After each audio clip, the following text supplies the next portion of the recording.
little pebbles. And this painting that's been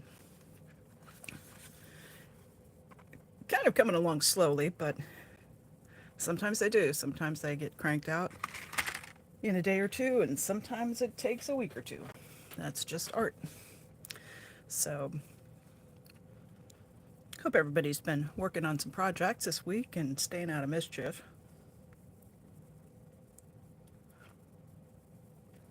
I mean, unpleasant mischief. Ernest Grass, hello. How you doing, man? Good to see you in here. So, our moderator, Maya, who I hope she'll be able to join us this evening, sent me some paint all the way from Norway because we're both just happy about paint. And look at these lovely cards. She made these dot cards, and I gotta say, she did a better job than some of the professional companies. So I've been swatching all of these paints and getting to know them a little bit. Just okay. Ernest says he's okay. He's okay. Well, hey, man. Bloop. Sending a little human to human love to you. Didn't get out to fish this week. That'll take it out of you, huh? Anyway, all of these lovely little bits of paper. My swatches are 3/4 of an inch by 2 inches. That's just where they've settled. I know everybody kind of does their swatching a little bit differently, but for me, this is a big enough size that I can get an idea of the character of the paint, what it's going to do, and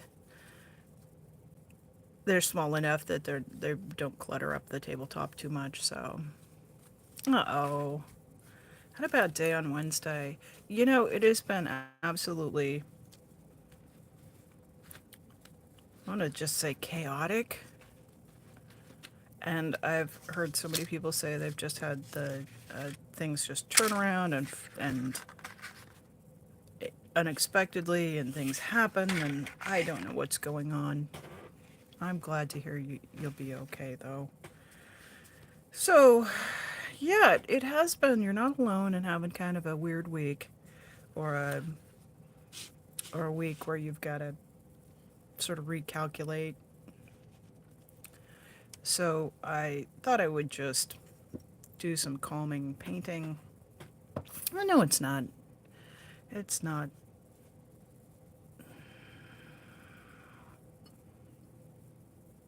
Saving the world, but if it saves our sanity for a few hours and lets us know we're not alone, then I think it's a worthwhile activity. So try to get myself set up here a little bit better. I've had this swatch card, or this dot card, hanging around the studio from one of the paint companies. And got my paintbrush in my teeth. That can't be. Well, hell, do it how it works. No rules here. No rules Friday. I had noticed how nicely the paint looked when I just had it kind of next to the paint dots, and I thought, I'm going to go back to this dot card, and I'm just going to do that too, because there's very little paint on this thing.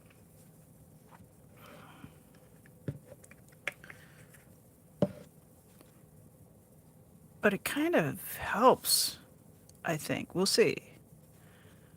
I found it very appealing, I think, is the best way to describe it. To see what everything looked like side by side, so.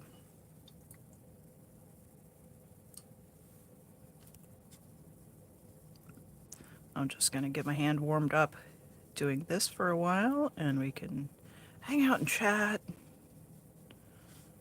Check in with everybody.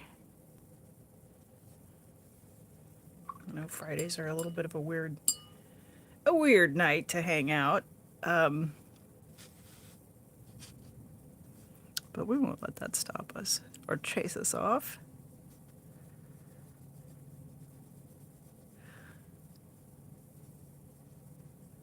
So when I glanced at the paint cards that Maya sent after I'd swatched them,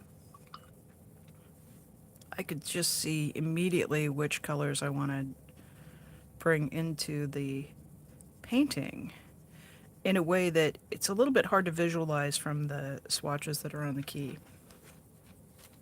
Thank you, Ernest. Ernest says, hit that like button. You know it cheers me up when you hit the like button.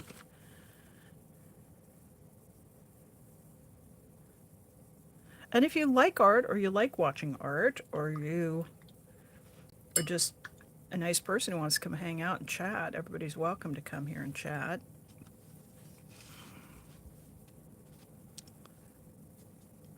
Ooh, wow. That was very dull in the dot, and as soon as I put a little bit of water on it, it just exploded with this beautiful bright gold, and then I had a look and said, oh, yep, that's quinacridone gold. I really enjoy the quinacridone colors. They're translucent, and there's a brightness to them that is lovely.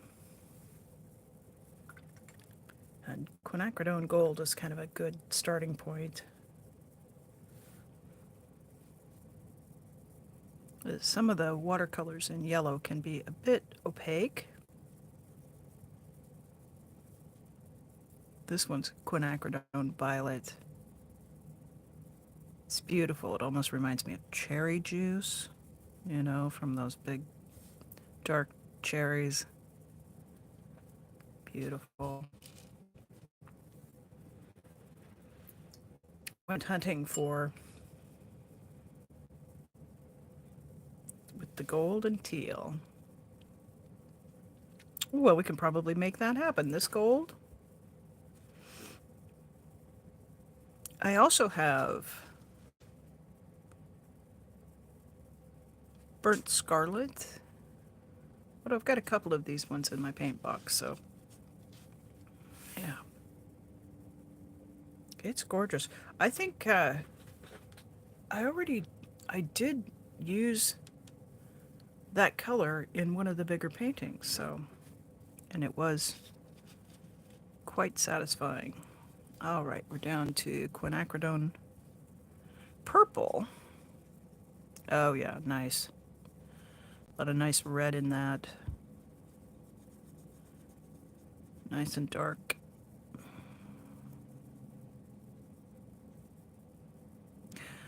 I was at an art supply store and I was looking for this next one, quinacridone lilac. And it's not in the basic offering. This company has quite a few colors in their range.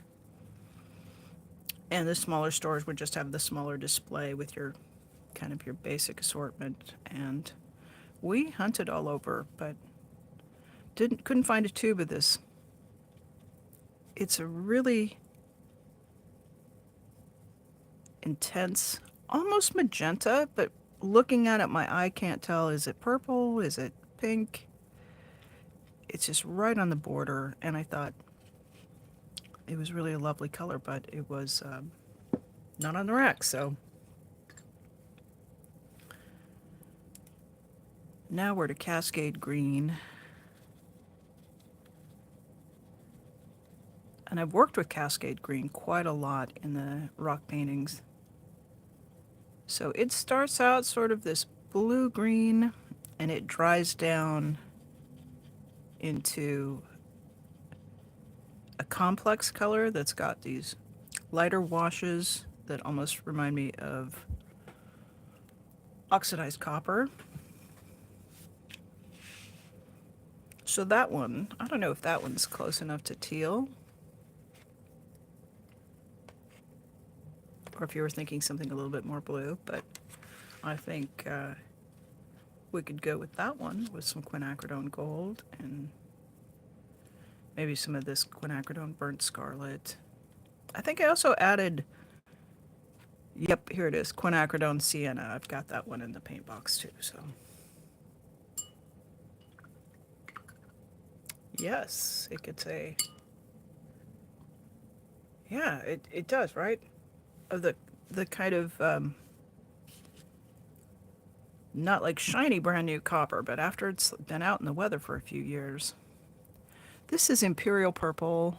It's pretty dark, and I will tell you because I've also got this one in the paint box. It dries down with these shadows of pink that kind of poke through it a little bit. So what? It just looks straight purple. I'm going to add a little bit more water to that so we can be sure and get that super granulating effect or whatever the magic of the, not exactly sure what it's called, where the pigments dry down. And if you like that effect, look for paints that have more than one pigment in their composition.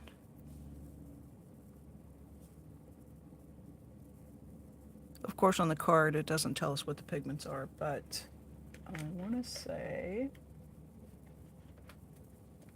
I'm going to grab the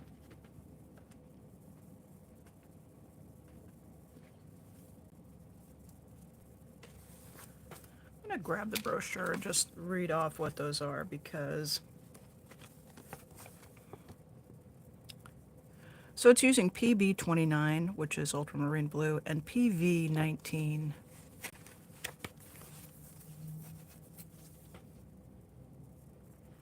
So if it was just pure pigment V violet 23 or 19, it would be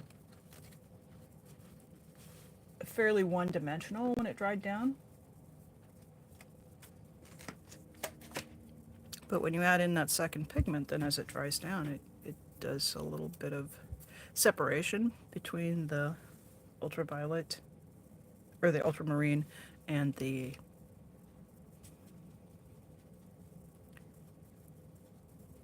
PV. We've talked about these before. The watercolor paints are made of a binder and a pigment, and we've standardized the pigments. You can literally buy like a train car full of the pigment.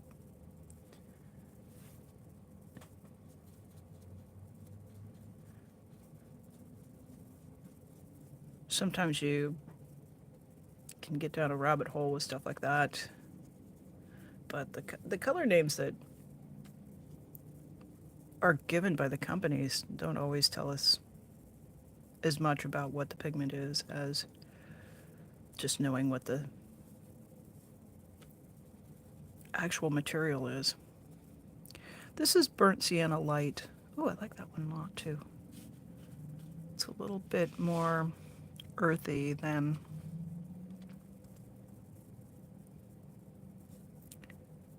the quinacridone's sienna. And I'm wondering, I think the quinacridone's colors are pretty vibrant. Oh, we don't care. Let's just paint.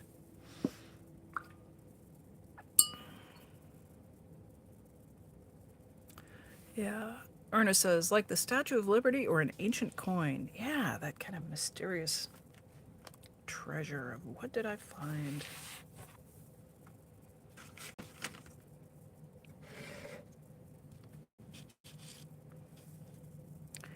Now we're down to lavender. I know this one's got PW6, which is white. So that's always, any paint that's got a PW in it is going to be more opaque.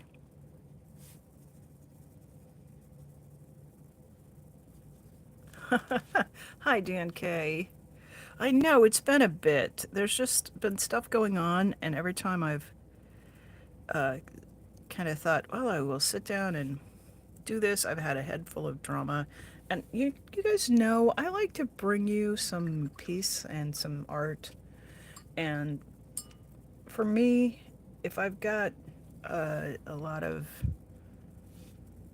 oh, I'm going to judge them. I'm just going to call them negative emotions. Ooh, that one. This one is Aussie Red Gold. This one is a blast of Yeah, if you thought quinacridone gold was good, Aussie red gold just is intense and fiery like a sunset or a sunrise. You see just a little bit of water on that pigment just gets it really dark. So anyway, I do make an effort not to just come in here and start up the live stream and just start grousing and complaining. Payne's blue gray. So Dan K, good to see you. I know that right now we've got, I don't know, we got a couple people out there kind of hanging out. Um, but I know you're already subscribed to Dan's channel, so uh,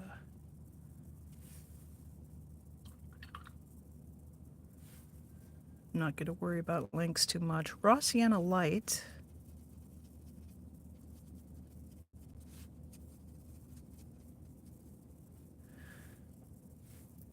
Sometimes some of the earth colors are a little bit challenging. They don't want to re-wet as much as or as easily as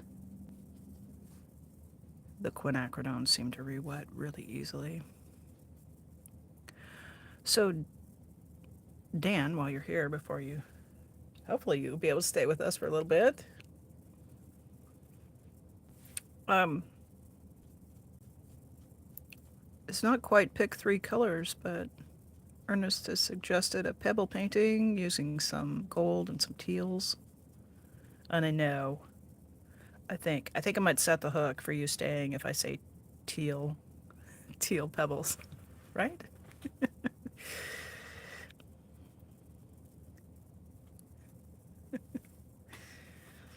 Okay.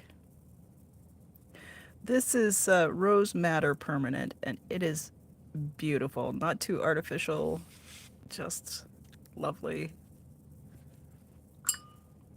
And Lunar Black, which is PBK 11. It's a Mars pigment, and I like this one compared to Lamp Black and Ivory Black. Those are kind of the standards with watercolor, but this one is gritty. So if you get some water in it, when it dries down, it's more of a gray. It's not just a solid black. And one of the rules of thumb in watercolor is you'll have um, traditional teachers say, "Oh, never use black, never use black." Depends on what you're painting, right? If you're painting fresh flowers, you can get your shadows by using the complementary color. So if the flower is red, you can bring in a little green and mix it with the red, and then it tones down that red, and then you've got your shadow color. I would say that rule of thumb, don't use black when you're painting flowers. It's a pretty good rule for some subjects. But if you're painting pebbles, use black. If you're painting a townscape or even a landscape and you've got some things in the foreground that are you want to represent them as black, use the paint. When in doubt, use the paint instead of the rules. So yeah, that's kind of fun. I can just kind of at a glance have a look at that. It's a little more information there than it had before. So let's get a piece of paper.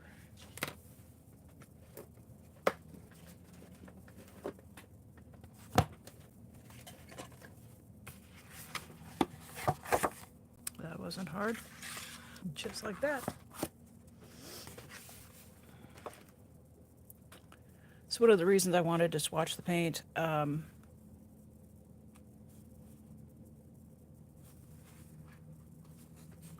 is I've been working on this painting. I want these 3 pieces of turquoise, which are actually painted with a paint that uses genuine ground up turquoise.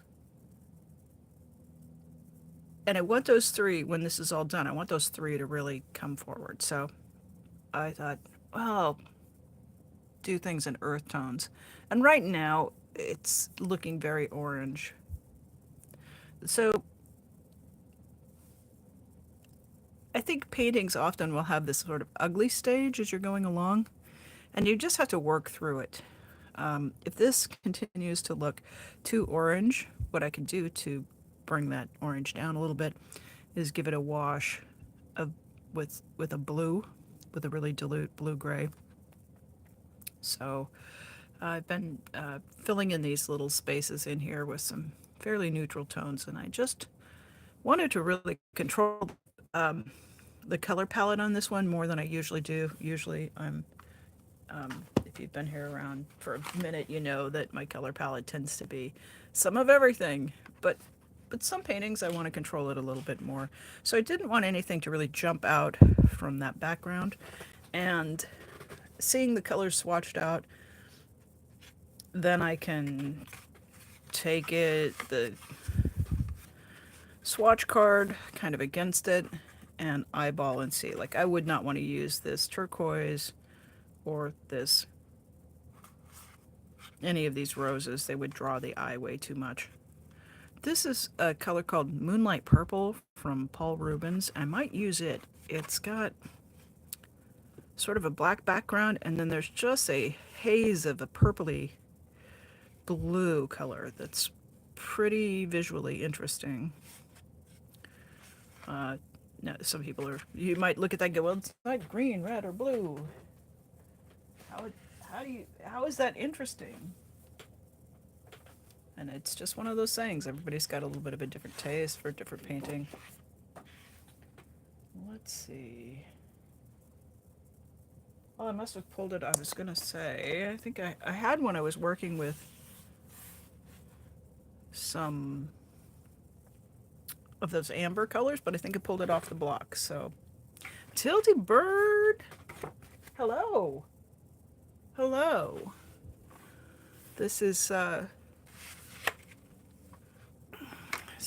kind of impromptu Friday night hang out and talk about art and try to let the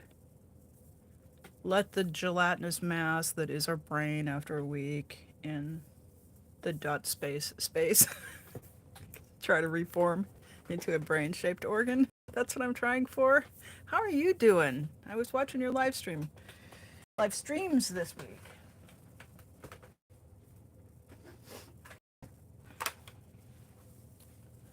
Yeah, here we go. See, this has got some of those lovely amber colors. And this was the quinacridone gold. Yeah, so. I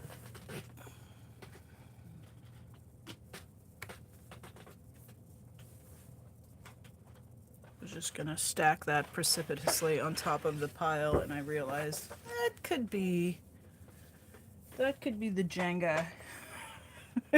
Might just, I've never toppled anything off yet, so I'm gonna try to avoid that. Alrighty, well, I'm gonna just set this aside, and yeah, maybe we'll just paint from the paint dots. Let's see what else we've got here that might work with this group. I like this cobalt teal blue. I think that one's pretty nice.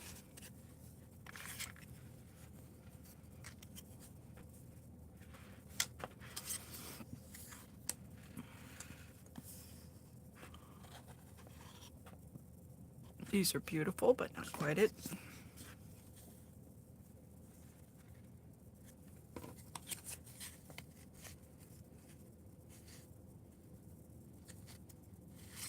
Yep.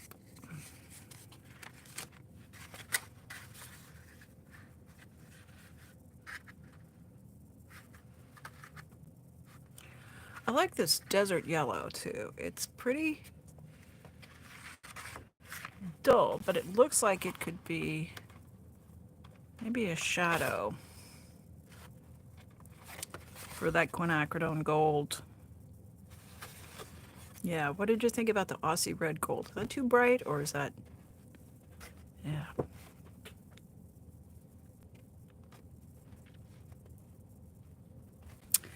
Tilty, you are such a busy human bird that it's not a surprise to me that if you left comments everywhere you went, you would have your fingers would be like this. You would wear them down from yeah. Yeah. So Tilty's very burnt out but feeling motivated. So good, good, good. I think that's the case. I know that I get people who will send me emails later and they'll be like, "Hey, I saw your stream," and I'll think, "Oh, nice. Thanks. Why didn't you talk to me?" Like sometimes I'm just kind of talking out into the void. But yeah, we get some views. We get some views up in. So it's a little bit tricky. I'm 100 some videos into this thing, and I think I might be sneaking on 120 something. And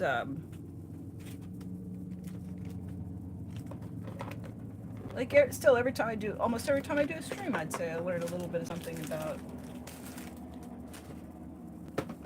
live streaming. I know when I watch them back, which I don't do to all of them now. I did it first. I used to go back and watch everything back and look at all the comments and make sure that I had answered stuff and make sure that I hadn't really stepped in it or misstated something that was, because we do make mistakes. I make mistakes. And I try to correct those in um, the next video if I've really said something that's just bass backwards. Okay, I have 95% of my brain that's right now dedicated to looking at pretty colors, and 5% dedicated to talking. So, pardon me a second, I'm checking the palettes for our... There we go. I think we've got some... We got some Aussie Red Gold and Quinn Gold and... Got another one in here, Azo Yellow, that's nice and bright too. So...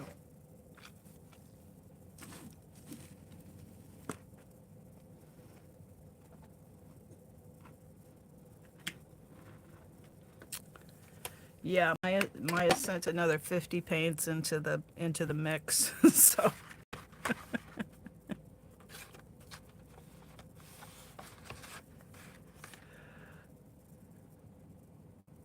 oh. You didn't have the bell on. Oh. I rarely have the bell on.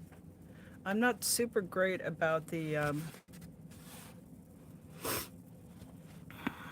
I hate this big page. It's awkward. You know what I'm going to do? Oh, yeah.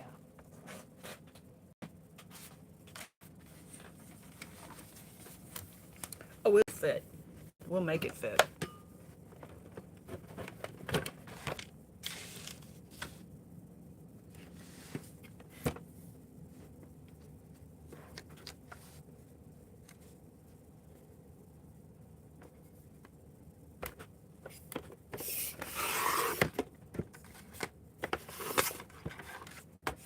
Just got that out of the way.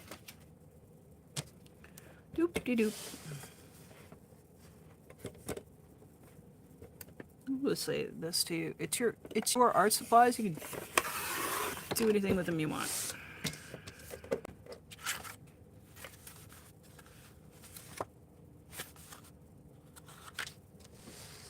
And because they've annoyed me by not responding to my customer service inquiry about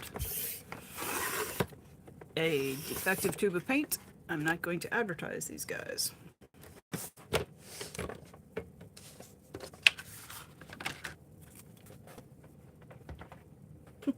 Peter Anderson, hello, welcome in.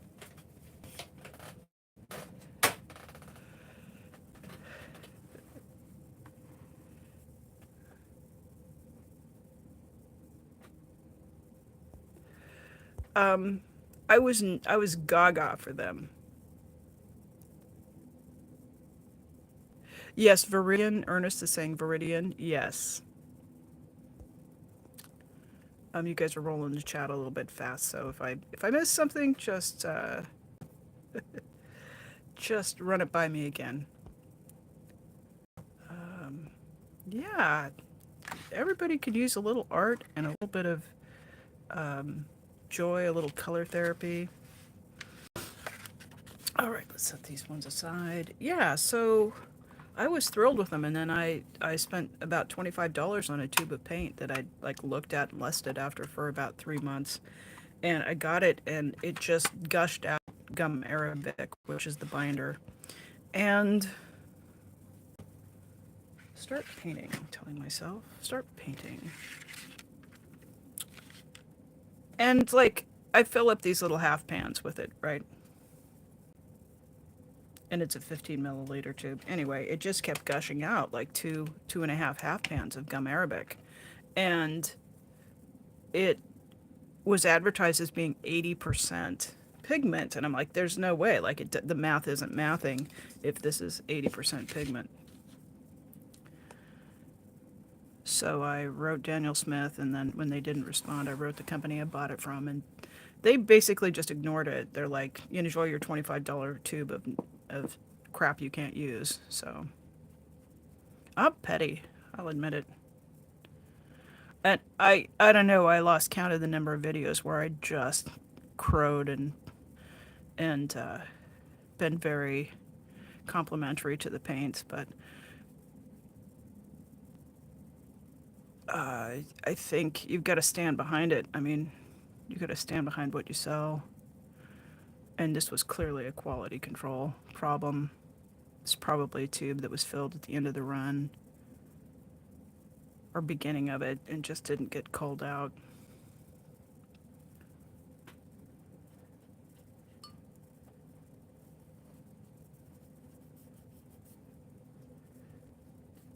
So I work a little dry, wet into dry, and then I also want to work a bit wet into wet, or yeah. So we've got wet paint. I just put a little circle of water along, and the difference is when I work wet into dry, the pigment's going to stay where I put it. It's going to have a more flat look. When I work this way, which is wet paint into a wet bit of water, and I want to put plenty of water in here and let it just work. That color will diffuse. Most colors will diffuse, some way more than others.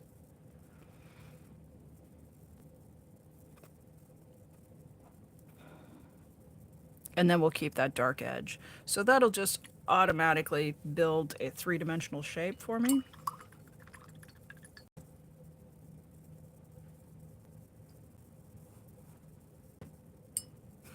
It does look like mango candy.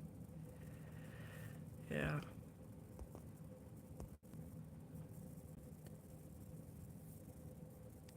Oh, there was too much gum arabic. It was probably 80% gum arabic and maybe 15 or 20% pigment.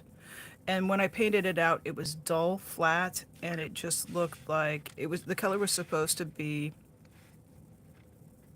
lapis lazuli, right? You know what, that bright, medium, intense blue, and it looked like faded out acid wash jeans. I mean, it couldn't have been more dull and boring. Yeah, so yeah, it had way more gum arabic and not enough pigment, you know. So Tilty Bird says that. Wait, Ernest says a light spot looks like a bird. Boy, I almost gave that comment. Yeah, yeah. If it had been too much pigment, I could have fixed. But you know, I'm not paying $25 for a tube of gum arabic. It's ridiculous. So I did tell him with my tiny wee micro channel, I would be taking some steps, which is probably what made him go, all right, we're not talking to you. Who knows? All right, let's see. We were gonna work with. Yeah, this is gonna be a wild amount of contrast here, but let's. Thinking.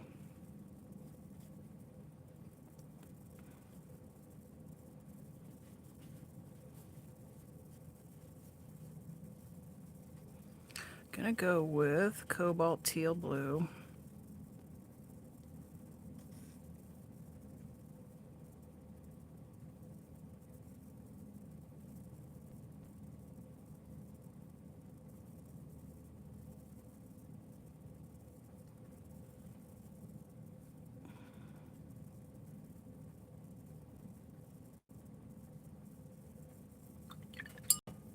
More water.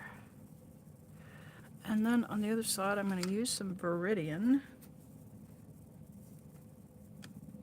I think. Possibly.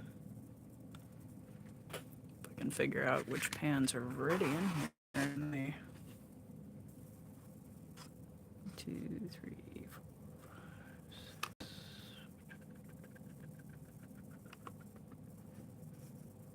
6. Jadeite. Viridian, is this it? No, this is it.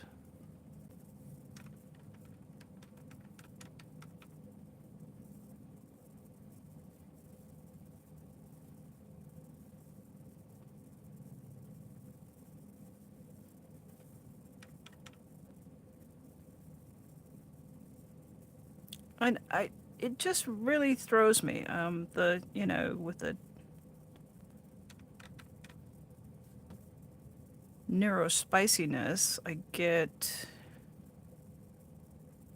all of these ideas, and I had ideas about how I wanted to use that paint, and just was really frustrated at the lack of communication, and it threw my whole creative groove off.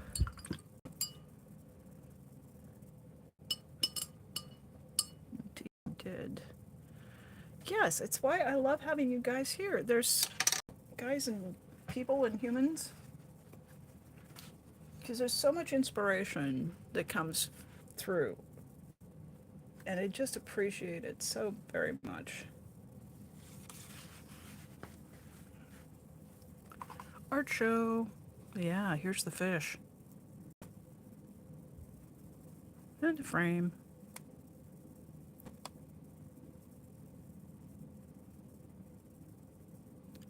I know, Ernest is a bit of an instigator here. And I appreciate him for that. It is a very cute fish, right?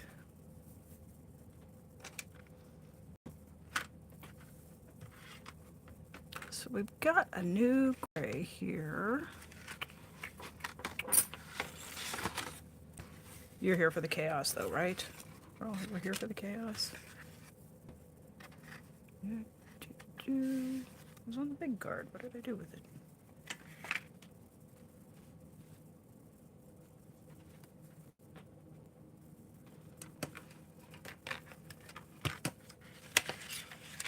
Davies gray. This one, very neutral, almost kind of a greenish gray.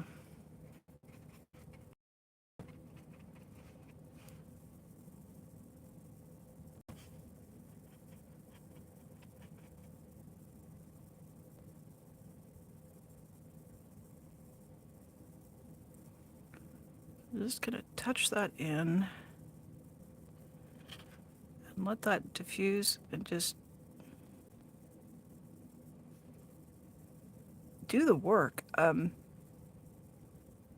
Sometimes the paint, that's one of the magic things about watercolor, this media, is it does the work for you. You probably couldn't get a tiny brush and put in the amount of detail that just pigment diffusing through water can do on its own.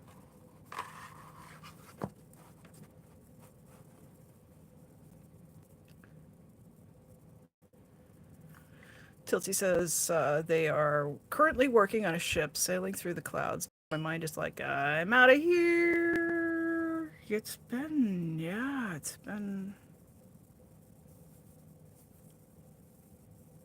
I was talking with somebody and we were trying to sum up everything that had gone on this week, and it was insane. And then my friend said, "Hey, hang on. Hold on to your horse. Don't let your horse go. We've still got yeah, we the day's not over yet." And then and then I tuned in and listened to Josiah for a little bit, and holy Moses, she wasn't kidding. So I'm just sending out love to everybody who we've got A and N. Did you see how that yellow just went bang and exploded across that water? This is Indian yellow.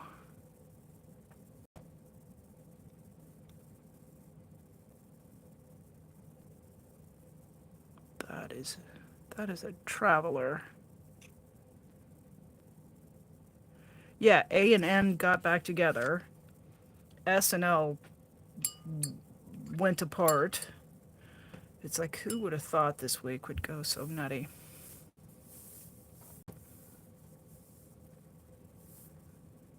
Yeah, it's been guilty. Says it's been many things, and comfortable isn't one of them. Like when you've got a sunburn and all you have to wear is wool. Oh,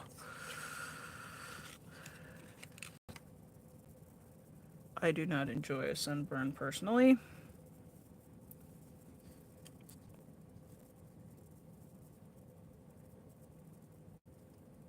Can I put some of that quinacridone sienna along the edges here? Ooh. Oh, that's fun. See if we can get the camera to focus.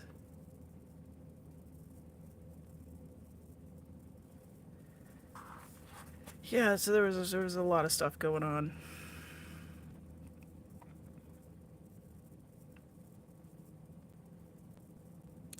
And I'm so thrilled for Fluffer to get the next dot space channel going.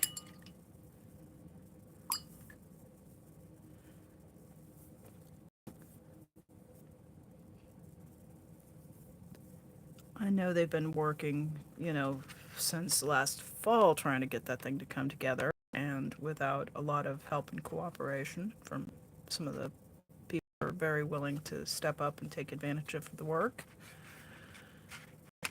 And I just wish that folks would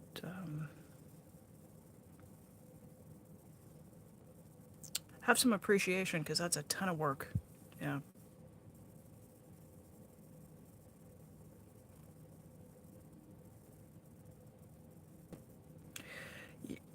Tilty says, I think it has a lot of people reinvigorated. People were going without the bad cloud hanging overhead. Well, as soon as there was a vacuum, there are a couple of actors who are stepping up, hoping to make their play. And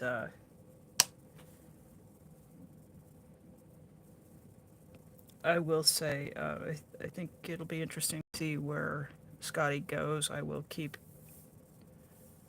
track of him. I think he's an interesting person with a lot of passion. And certainly we had to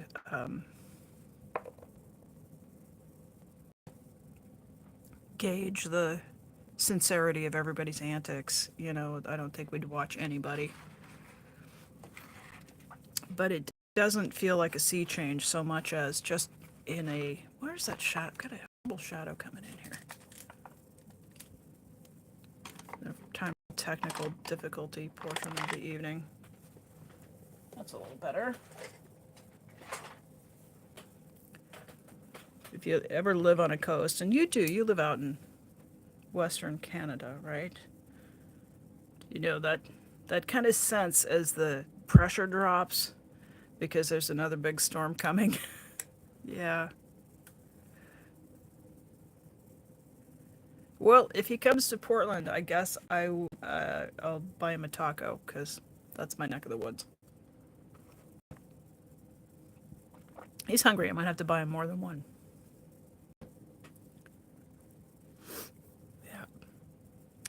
So it does feel like that there are people who are opportunistic, and one of them was already live streaming tonight, which was a little bit of why I decided to turn my camera on so that there were other options, so you didn't have to watch that nonsense. That's what I said.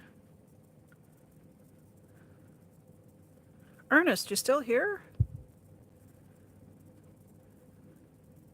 I think we need a third color in here.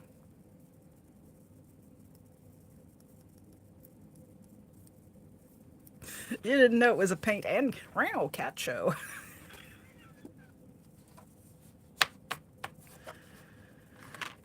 I think I think a nice neutral sometimes will make the colors just jump a little bit more than you think they would. I'm actually really loving that Davies gray. I think let's put some of that purple. Tilty always purple.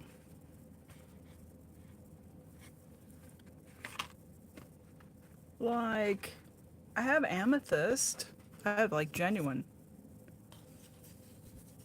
Oh, okay. He'll scroll back. He does kind of. I mean, scroll. I've got scroll finger too. I'll never blame you guys for scrolling around and do.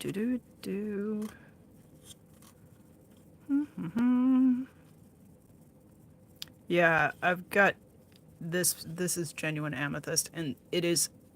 I love the color. It's just it's made from amethyst, so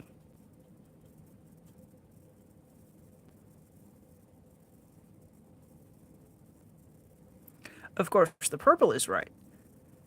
The downside is when you crush up amethyst, it gets sparkly. So once you've painted this on, there's this dot of glitter, and instead of looking authentic and genuine, it looks like you've just gotten into the the Easter craft paint with the iridescent glitter. That's not a bad thing. That's just a sparkly thing.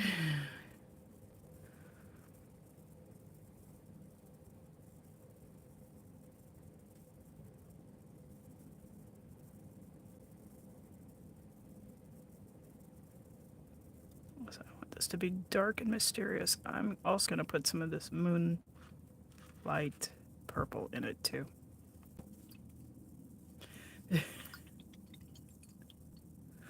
I know, I've watched you. Tilty says that blending glitter is a whole other discipline.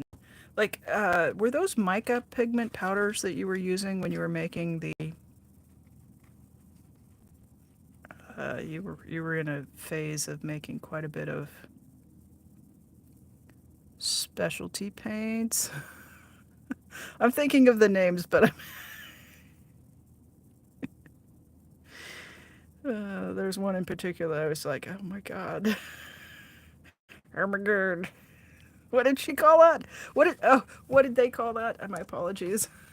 Like, had to take me a minute to wrap my old brain around it. Yay.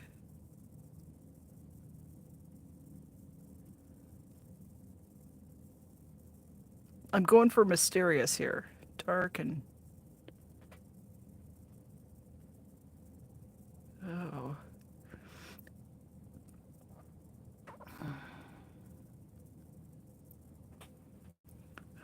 Jurgen, hey. There was a dragon body part one that just made me literally drop the paintbrush when I often will have something going on and uh, have a stream, up here on the bracket and listening to something while I'm painting. And it just, it did. What did they say? I had like clicked it back and went, nope, that's what they said. I should know. You guys get a little, um, you get wild. It's fun. Yeah. The custom toots. So many. A whole tub of them. Lovely. Well, the paintings you made with them were just fantastic. I gotta say this. You guys find your way to at Tilty Bird and have a look at the wonderful, wonderful. paintings that they make. Yeah, exactly. They were mica-based loose pigment eyeshadows that I turned into watercolors using gum arabic and passion. Like heavy on the passion. And some arty friends to like cheer you on while you were doing it.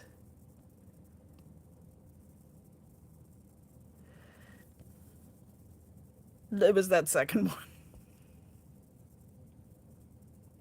I'm surprised it went by. I've got a lot of those words literally in the banned words list. I didn't want to. I didn't want to drop another paintbrush. So,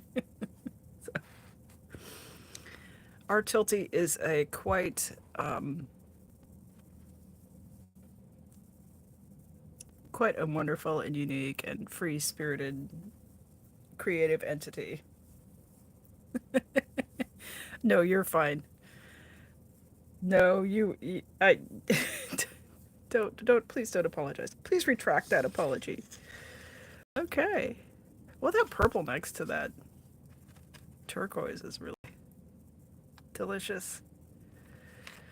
I keep stopping to just look at it and admire see what's happened here where it worked wet and wet. See how there's that beautiful dark line that's forming around the perimeter of that wet area? And it's much more subtle over on this area where we just put the paint right onto dry paper. So I think for beginners, a lot of times, just putting paint onto dry paper is a good starting spot. But if you can expand your repertoire of skills just a little bit, and you can get there either through watching YouTube videos or taking a class or, any one of the other ways that we learn stuff, and start to explore with some of those techniques, you will be rewarded in watercolor to just play around.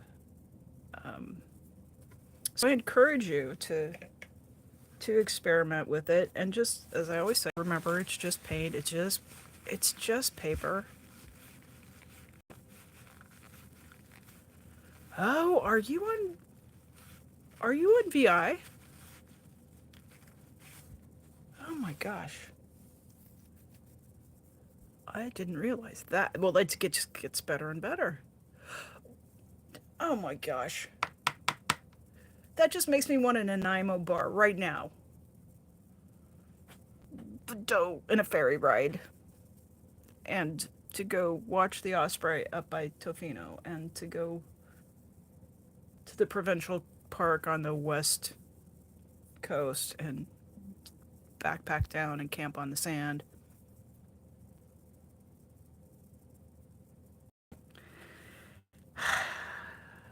Because I'm inconsiderate. That's just what it gets down to. Um, Also, today's yeah, here in the United States, some of us have been staying at home and keeping our money in our pocket today.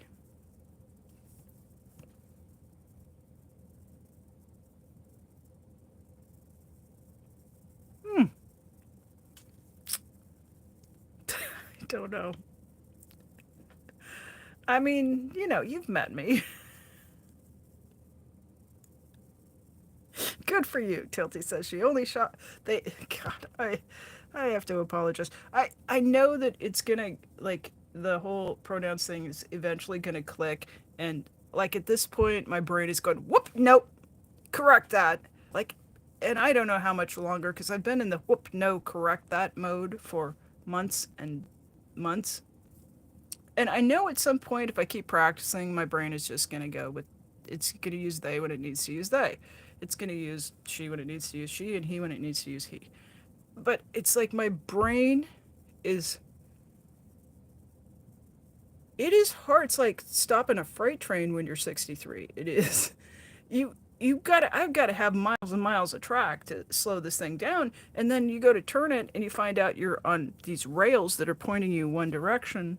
But I'm grinding on with it, and I encourage anybody else who's kind of struggling, that it's okay to stop yourself.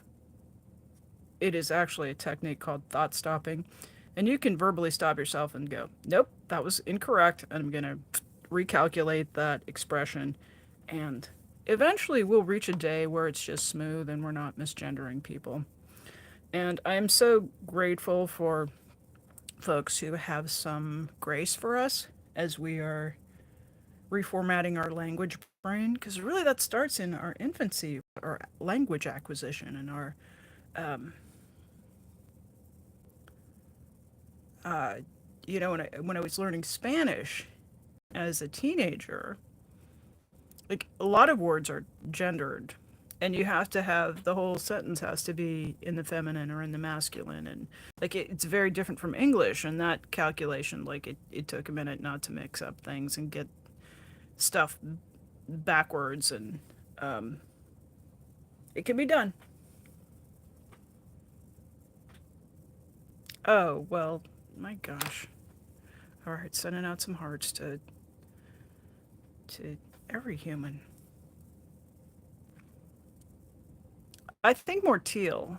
If Dan's still around, he'll go, yeah, more teal, turquoise. This is through all these. Through this one's wildly turquoise. This is Van Gogh turquoise blue, and holy cats, is that gorgeous?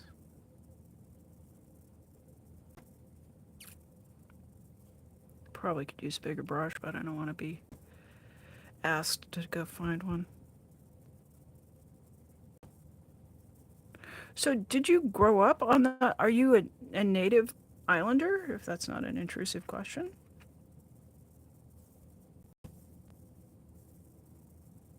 I have, my grandmother was born in Saskatchewan in Swift Current, and then on my, I have several branches of family that came from by way of Canada.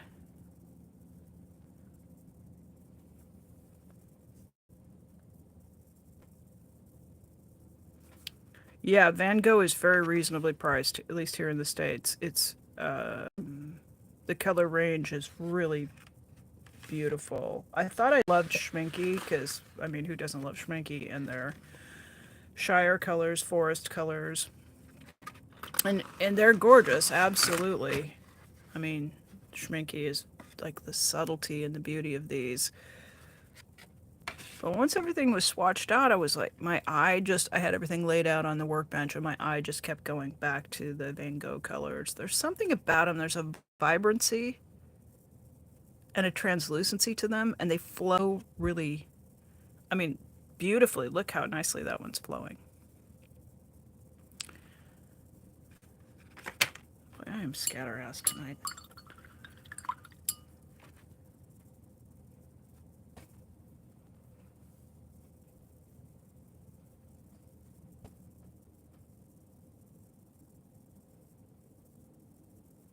I'm just gonna. This is indigo, and it makes a run for the water pool in the center, which I think is a really terrific effect.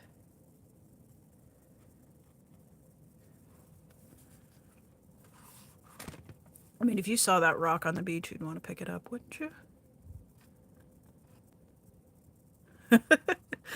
Yay, nerding out. Yes, yes, yes, yes, yes. Marla Dillard, thank you. Well, it's a chat picks the colors kind of night.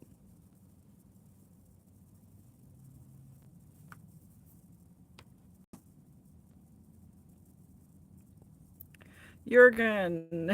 Hey, Jurgen.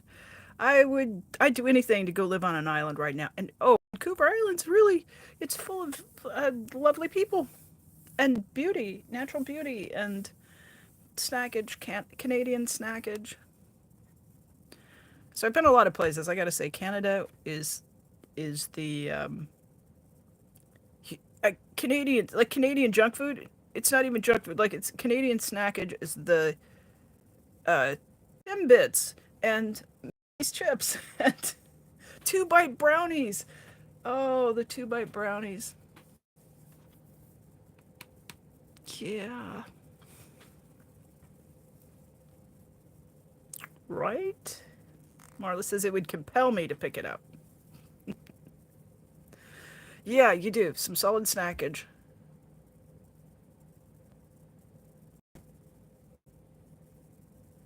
Yeah.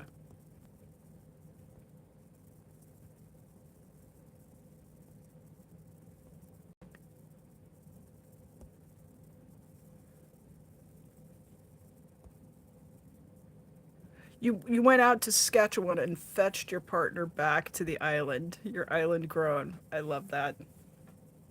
Lucky fella. Marla Dillard said Canadians carb on another level. That's true. All right, you guys. What other color do we need in here?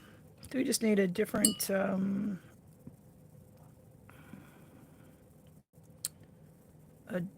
different rusty gold?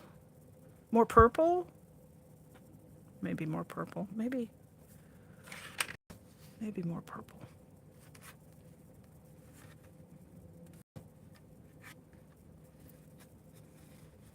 Yeah, this imperial purple. This color is.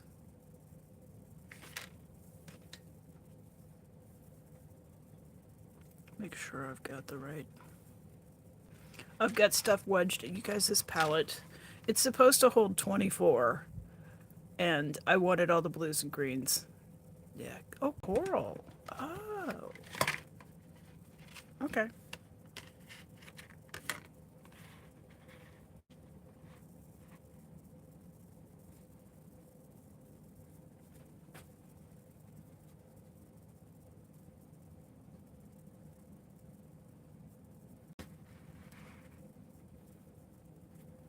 We literally have quinacridone coral here on the card. I swatched this one out and I thought, oh, I really like this one. Or I saw it online. Where did I see it? I know I had a hankering for a tube of the quinacridone coral, and then when I swatched it, it looked like this stuff that we used to. My mom in the 60s used to put this stuff on. If I scraped my knee, it was called merthiolate or mercurochrome. And they actually still use it quite a lot in India. They have a far lower incidence of antibiotic resistant infections there too, because they've still been using this stuff. But it had this wild, bright fluorescent red orange color, and it didn't come off until, yeah, it looks like fake crab, right? It does. I was so enjoying having you in my chat tonight, Tilty. Thank you. Marla, right? And it wouldn't, like, there was no amount, there was nothing that would take it off. You just had to wear it, like when your skin sloughed, naturally, like you like it would eventually just sort of make its way off of your knees.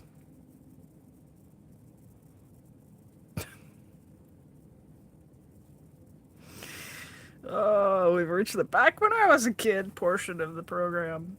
I can't deal with this. It's so. I'm gonna put some Aussie red gold in it.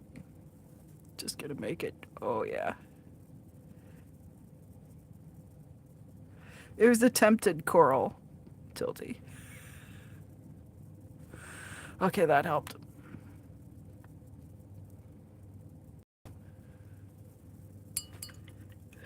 Okay, good.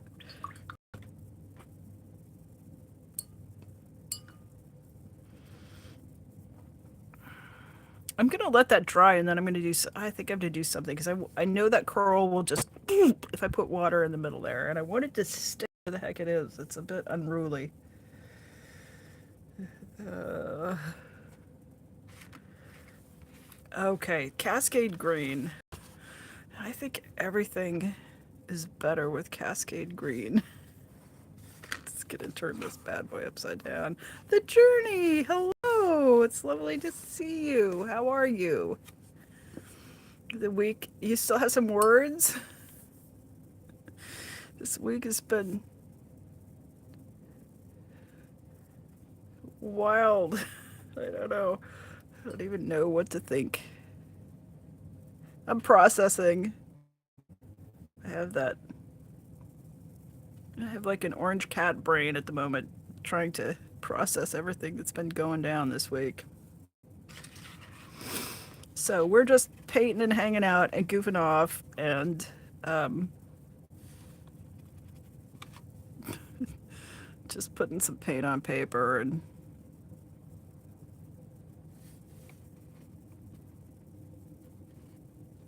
I don't know what the heck's going on. But there's some laughing and I guess I don't know. I'm gonna put some indigo on the other side of that or whatever's down here in the. What is that? Whatever was in that pan is going in this. All right, I think we got indigo. So I get accustomed to what how the pans look, and then when I refill the paint, then the pans look different, and it's like the paint has a new face, and I don't recognize it. Oh, we're just gonna roll that one over, make this one dark, and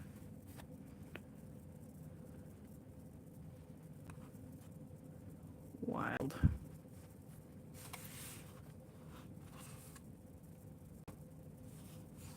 More water, more green.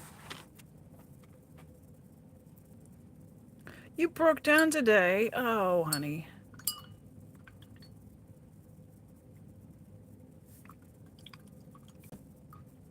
Well, you're among friends, so I'm glad you're here, and it's okay. Um, broke person, still a person.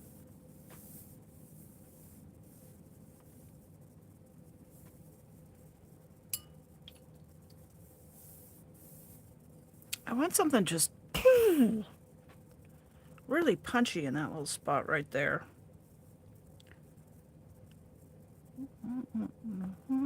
Hmm.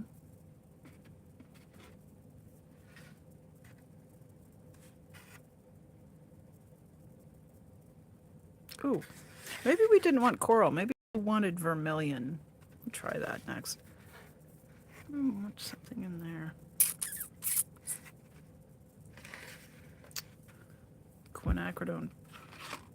Burnt scarlet. Just see what the heck happens if we lay that in there.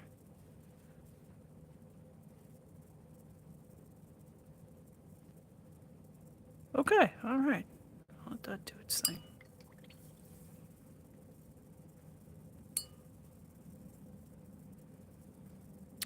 It's been a lot this week. There's just been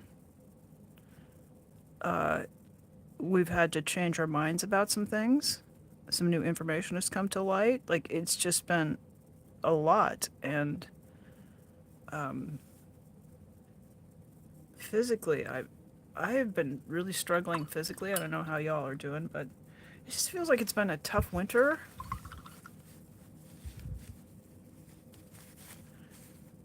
And Tilty says they've been certified ruffled. I've been sleeping. I went through a stretch where I was having trouble getting my thyroid medications, and I have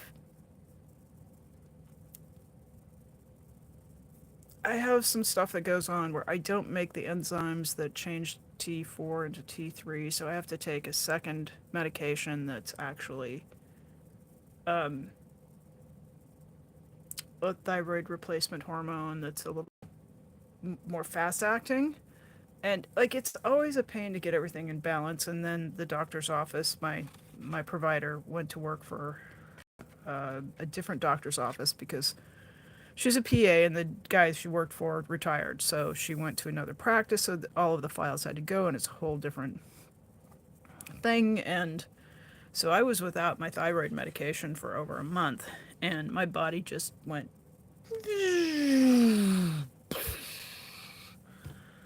And I've gotten it filled finally and working my way back up to better function. Still not great. I still feel like my brain just doesn't want to come online, and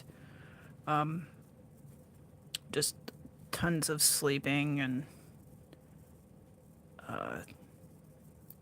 it's like it's so stupid. It didn't have to happen, but you just, you get through these 20 something people who think that they are the medical providers that are the front desk people, and like it's frustrating.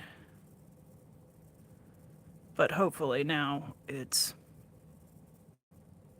squared away. And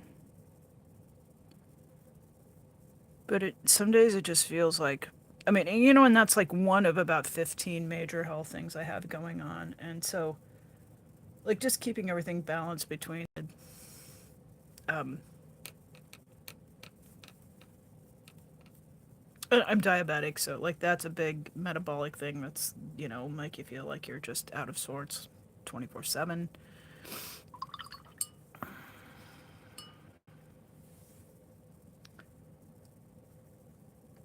I will say that probably the thing that, like, I have this orneriness to me that's like, it didn't kill me yet, right? And I try to kind of latch into that energy if I can. But I think we all struggle. That's part of the human condition, is to just have times where it's just like it's a slog to get up, get moving, leave the house.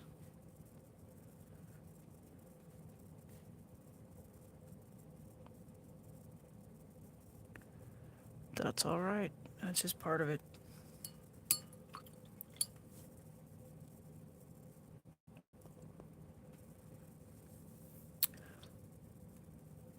Tilty, same.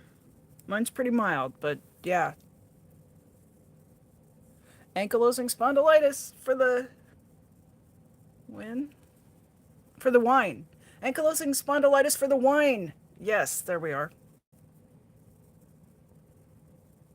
And Crohn's. Crohn's, I do not have that one on my bingo card. Some folks in my family, though. It's Tilty said they've got a bunch of other issues. It's like waking up and spinning two roulette wheels. One is sleep, and the other is what's gonna suck today. We're spondy buddies. Yep. Mine affects my rib cage much more so than my spinal processes. So,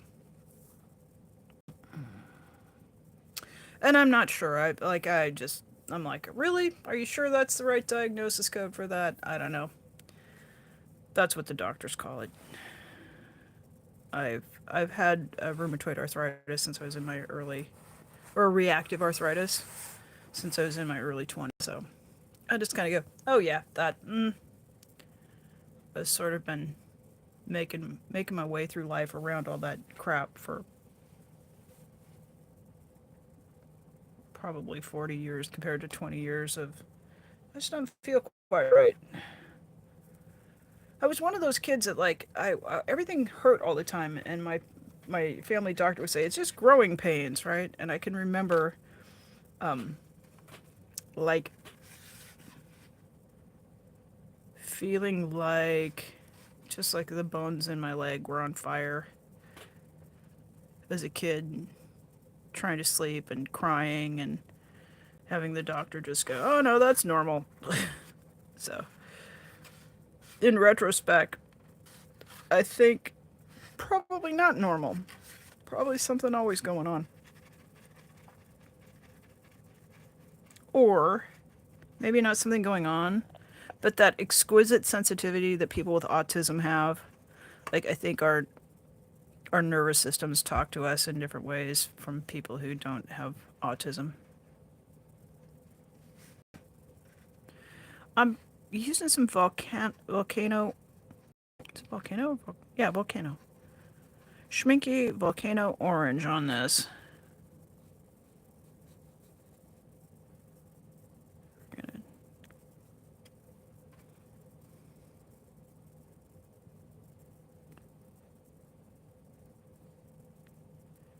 So one thing about folks, I find with chronic illnesses, we have a tenacity that people who weren't so challenged may not have had a chance to develop their tenacity in the way that some of us had opportunities. I'm tenacious as hell.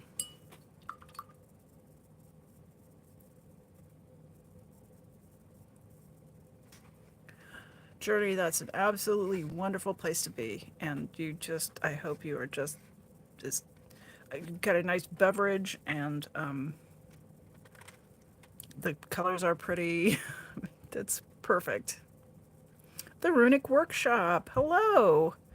Runic Workshop has been working on skateboard decks this week, and oh my golly, fantastic. Thank you for saying hello, dropping a like. I appreciate you. Yeah, the Runic Workshop. Just so many cool things. Yeah, I think I was like I was still drooling over the table you made, and then you had the candle holder, which has that almost that sort of Asian or Japanese aesthetic, and it was I pop over and look, and you're working on the skateboard deck. Cool stuff going on in the Workshop there. So I guess check that out if you haven't. Tilty, their strength is relentlessly annoying. Well, we do need squeaky wheels. Shit doesn't get changed if we don't have squeaky wheels. And Marley says, "I'm glad you're here, Journey." I'm too. Yeah, I think I'll speak for all of us. Ooh, I want to use all the colors. I'm going to use glacier green. Do you see what this cool like? There's uh, it's PG50 and PR 233. There's pigment red 233 and pigment green 50 makes this blue. Is your brain exploding? Mine's just going. Yeah. So let's put this wet and wet, and because it does some really cool wet and wet things, and let's just go big on this bad boy.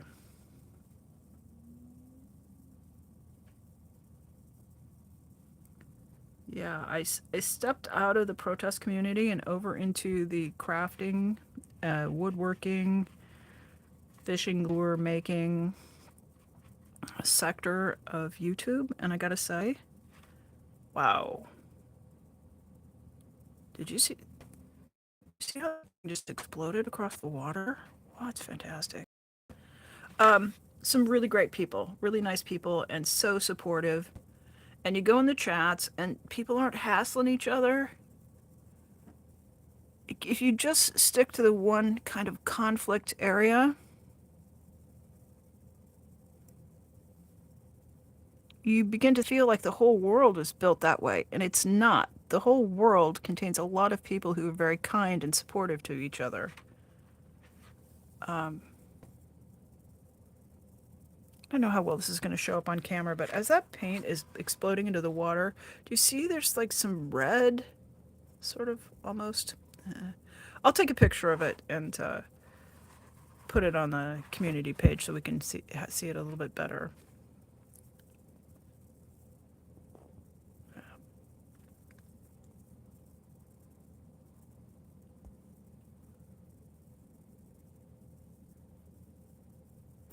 Tilty says, I think we'd have less problems if I could just tell people what to do. Can't they see I have the answers and the logic to back it up? In joking mode. Yeah, they never do. You can console yourself with like quite a bit of like I could have told you that would happen. I tried to tell you that was going to happen.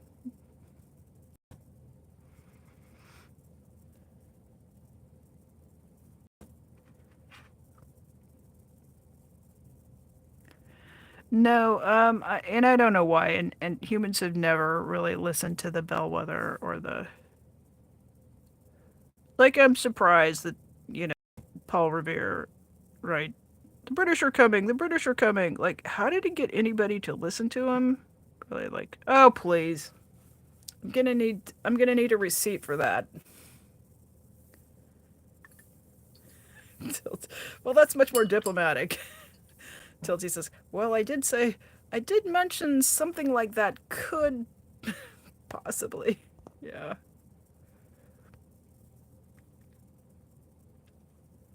Right? This is one of the glacier colors from Schminke. And the set with like the glacier colors comes in a wooden box and it's like $85.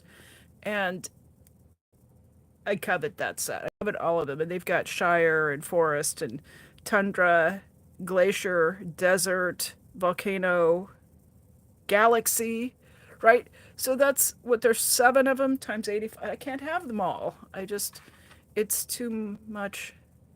I that's a lot of paint, and they're all like 15 milliliter tubes, right? So you've got to, I think, form a buyers club with, half a dozen other artists, and maybe all just go in on it. I don't know. I don't know how you get that. Marla says, just a note: the husky in my profile pic keeps coming up to me. She wants to go hunting in the backyard, but I'm having to say no because last time she found a skunk. Oh, and you find one skunk? Skunking is kind of come in threes. So, yeah. Yeah. Oh, oh, no hunting. You know, you're not gonna sleep. She's not gonna let you sleep tonight. I'll say that's the advantage of not that cats never get skunked, but indoor cats don't get skunked.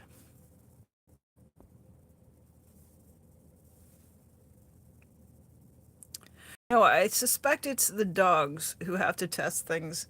Was that really as bad as I thought it was? Oh, damn, it is bad.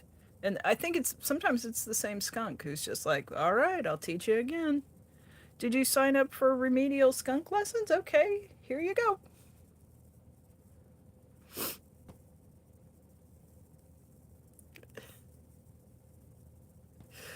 I don't know. My grandparents had a farm, and they, of course, dogs with the farm, and the dog would get out. It just seemed like they'd just get him clean and get him deskunkified. He'd go out and you'd find another one, or you'd do two skunks and a porcupine, like whatever that combo is.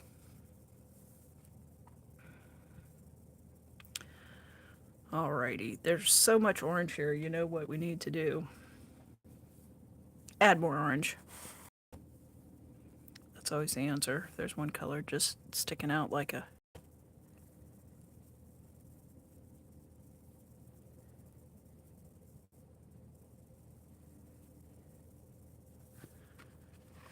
this vermilion light.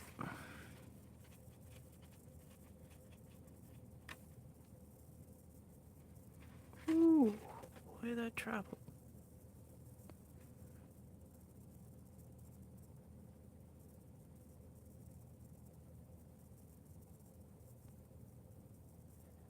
Of course, back when I was a kid and the farm dog was out getting skunked, there were no dog groomers. I mean, they probably existed somewhere, but not, you know, not in the community that I live in the 1960s where the farm was. So you got the wash tub and you got three or four big cans of Campbell's tomato juice and hook the hose up. Open the kitchen window and hook the hose to the warm water at the sink.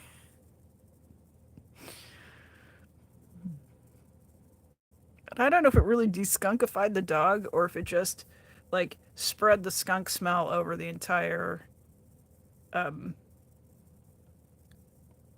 household.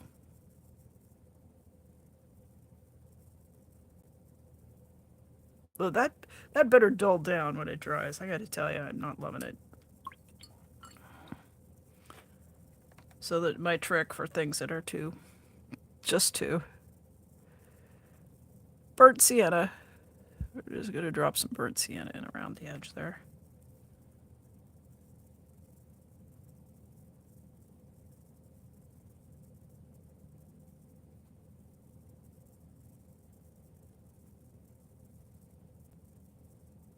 Whoops. Oh well.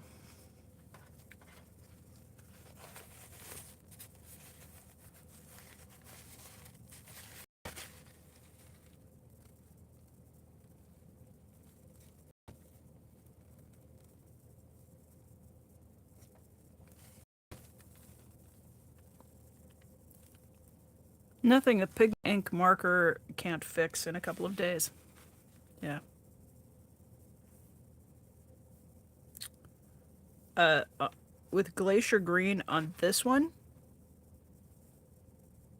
this super bright one. Let's find out. Glacier green.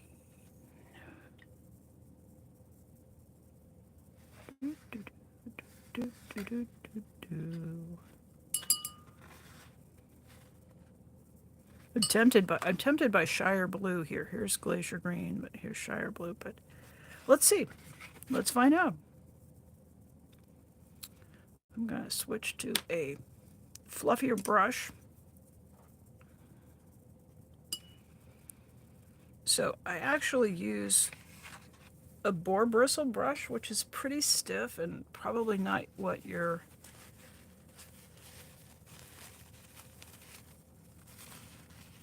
classic watercolorist would use, but it just has enough oomph to it to let me bully the paint around a little bit. Sometimes that's just for this type of painting. I mean, I am often re-wetting and then pushing those, especially anything that's got little granules.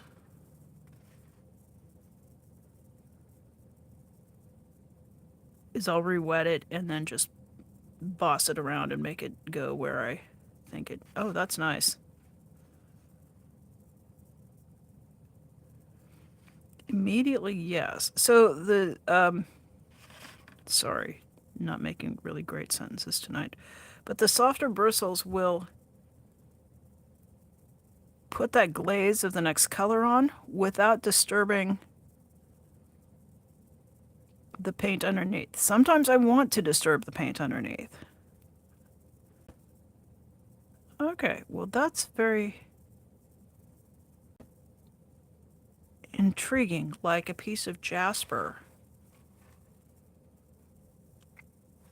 And then it's going to do some crazy, once it dries down, it will be a whole different scene. Yeah.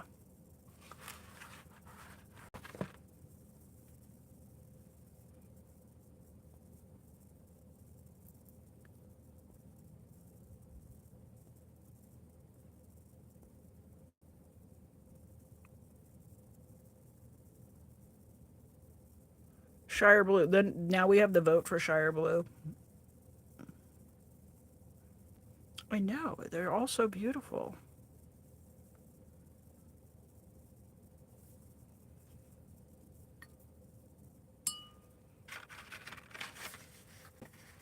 I think I'm gonna just put Shire Blue over. Is this still pretty wet? More purple though. Executive decision here. I'm gonna go with this deep sea violet and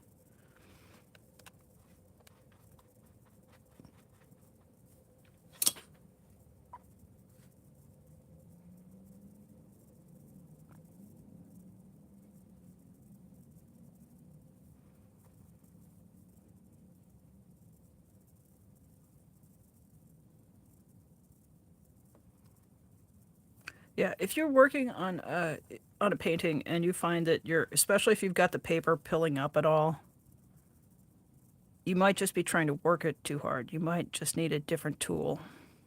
And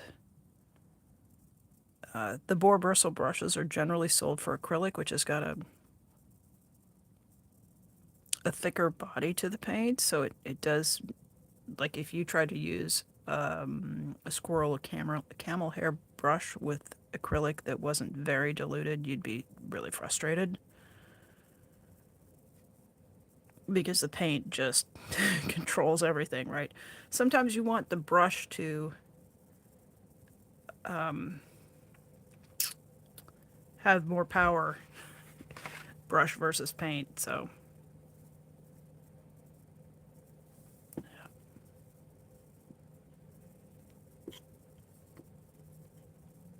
yeah, sometimes if the paint's not going, like it's not flowing where you want it to go, and it's just not like you're like, I will get an image in my mind's eye and I will think that's what I want to put, that's where I want to put it.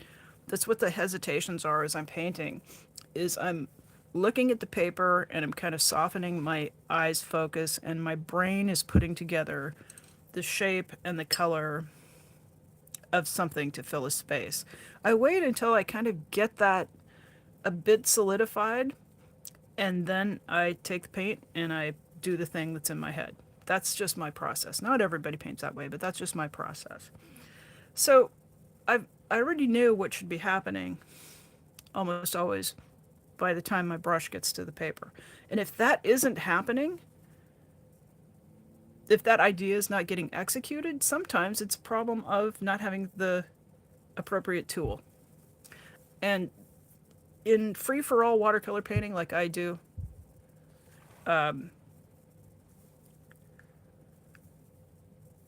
it's okay. You can use a long-handled oil painting brush if you want. And if you want to use that, and the long handle's getting in your way, it's okay to chop that handle off too. I mean, just let yourself be creative. That's much more important than following rules for painting. Yeah. Have I tried the violet on top of that gold? If I do that, it'll down into a brown because yellow and purple are complements. And I actually, on this one, I want those golds to stay really bright and really dominant. So, um,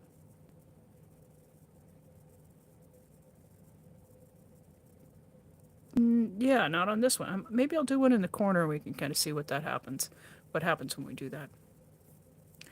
Yeah. So Tilty is a winger. Tilty is a winger, and that's I love that. Uh, I don't know if you can wing it too much, but you know I guess it's up to you to say whether you wing it too much. I don't think you do, but uh, the comment is I just freestyle it, and usually it comes together as it starts, and I have a problem with not swapping my brushes. So I just keep trying to do everything with one brush on a piece. Oh, golly. No, you need lots of brushes. Okay, here's just a tiny. All right, hang on.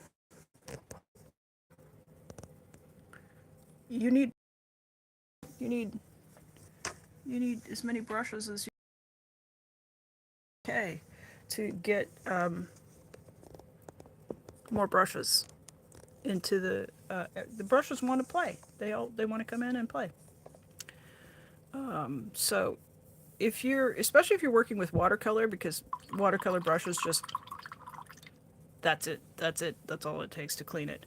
If you're working with acrylics, then it is much more of a it's a brush cleaning nightmare, not gonna lie. Alrighty, let's get back to the experiment of what happens when we take quinacridone gold. And we're just going to work this wet into dry so it'll dry faster, and then we'll come back and we'll give that a coating, glaze of purple, and we'll see what happens with that. We'll do a little color theory while we're here goofing around, huh?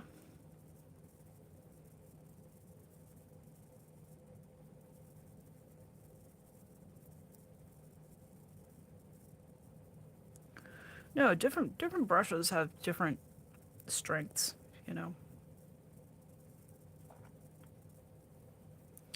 So the more you can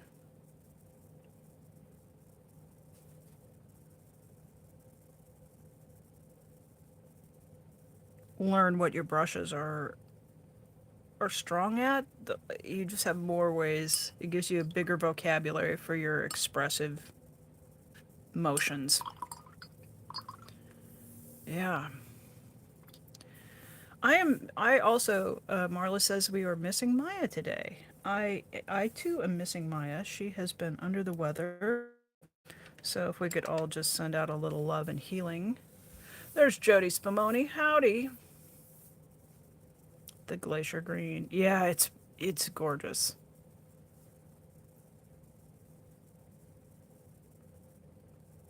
I I like the glacier colors a lot.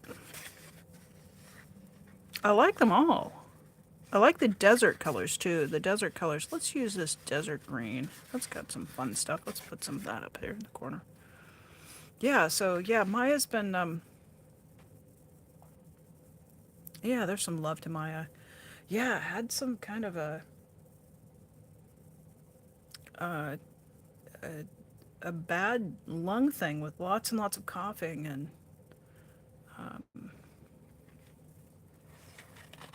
of course she's always just brings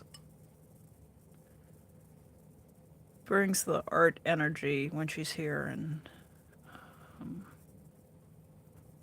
I hope that she's resting right now. Or wait, is that the one I wanted? Yeah, desert green. So this is PR 108. That's a red pigment, and PG 26, which is a green pigment. And I want to say, let's see, 18 is Viridian. Going on pretty dark.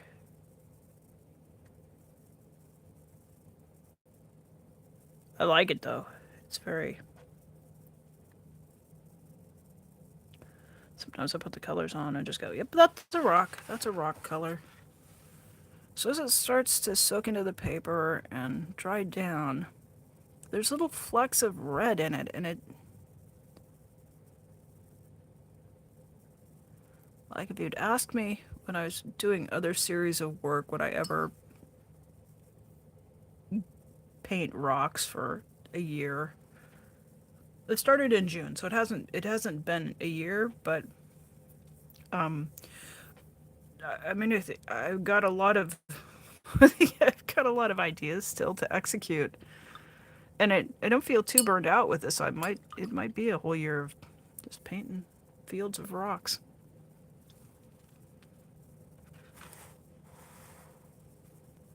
It was just something to do to kind of meet the live streaming format, and this has taken on a life of its own. So it still feels a little cool. So I'll wait until it dry and warm, a little bit clammy.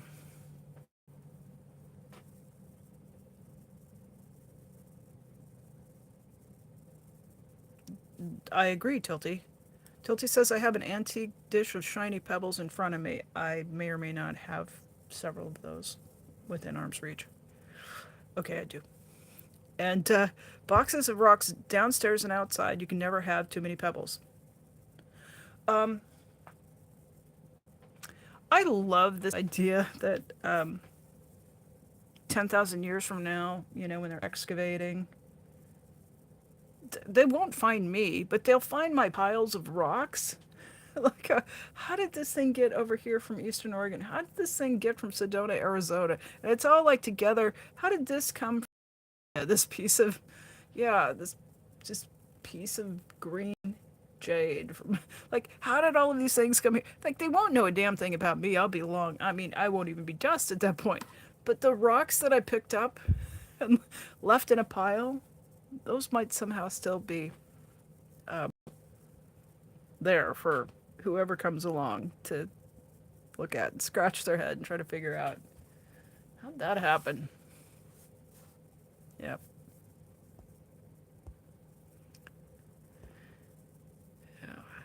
Thank you guys for sending the love out to Maya. So, Jody, how are you? What's going on? What's new? What the what the hell happened this week? My God. Well, thank you for the enthusiasm there. Yeah, I thought I didn't think you worked much with acrylic. I know Fluffer uses a bit of acrylic. Yeah, and Jody says that Jody is good. The week has been way too crazy. Yes, it was like the season finale of 17 different reality shows where everything took a Uno reverse card, and um now it's hard to string all my words into sentences. It was a big week. Yeah. Tilty Bird says, "Ah, this must be another burial site of one of those mythical ADHD people. I wonder what we can learn." ADHD, but yeah, all the spicy. Well, no, not all of it. Just a little section on the whole spicy poo poo platter.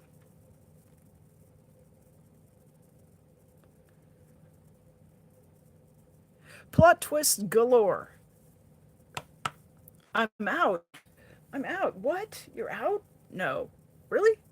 How'd that? And yeah,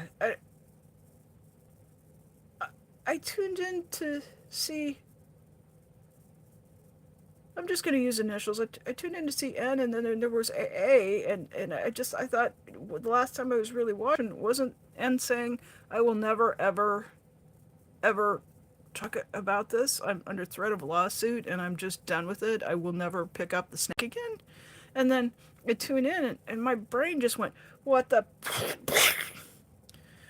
Yeah, just brain matter dripping out my nose and ears, going, "I can't compute this." Uh, but that is the nature of people who have those kinds of, I'm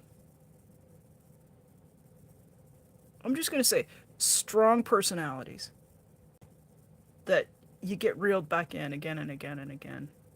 And like my cycle with a person who was like that didn't end until they died.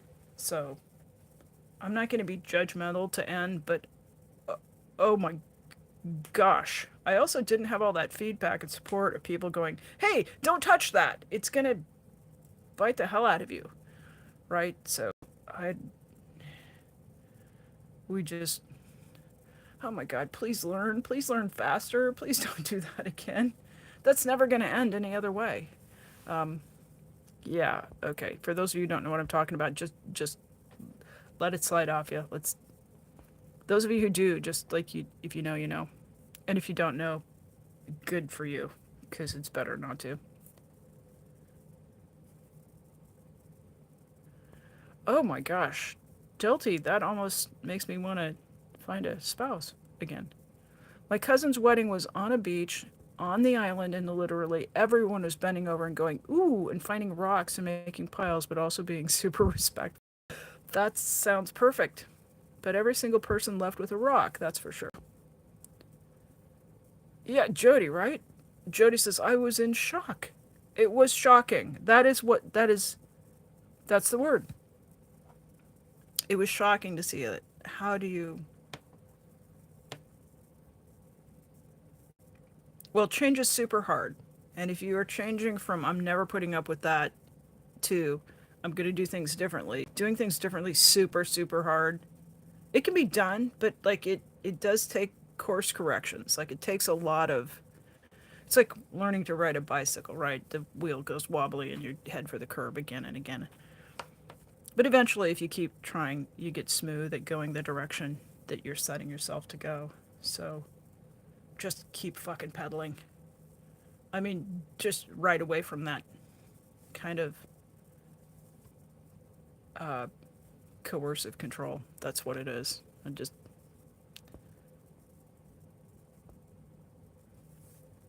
yeah. Oh, Tilty. Uh, the absolute hatred that's coming through was shocking to me. We dry? Okay, warm. And what do we think? What do we kind of what do we want to go with like a straight purple? Or do we want to go with the Tundra Violet or Galaxy Violet? Oh, let's just go. Let's just go with this Imperial Purple.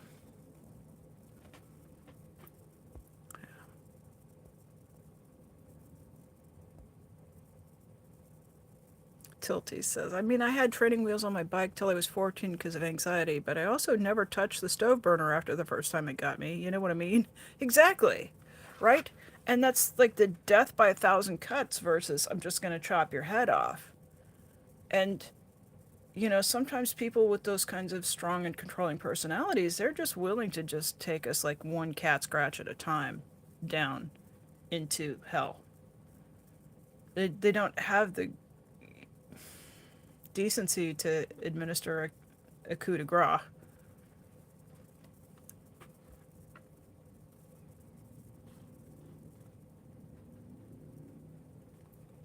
Okay, we're going with Imperial Purple, and I'm feeling like this is going to be.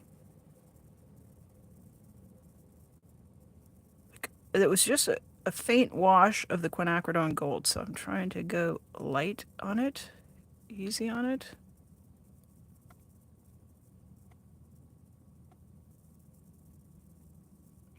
And I'm back to the boar bristle brush. I'm trying to activate that paint underneath a little bit. I want to get to that color that is both the gold and the purple together. So rather than mixing up gray on the palette, when you use washes of translucent color, what that creates is a vibration, a visual interest. See, it grayed it down quite a bit. Yeah.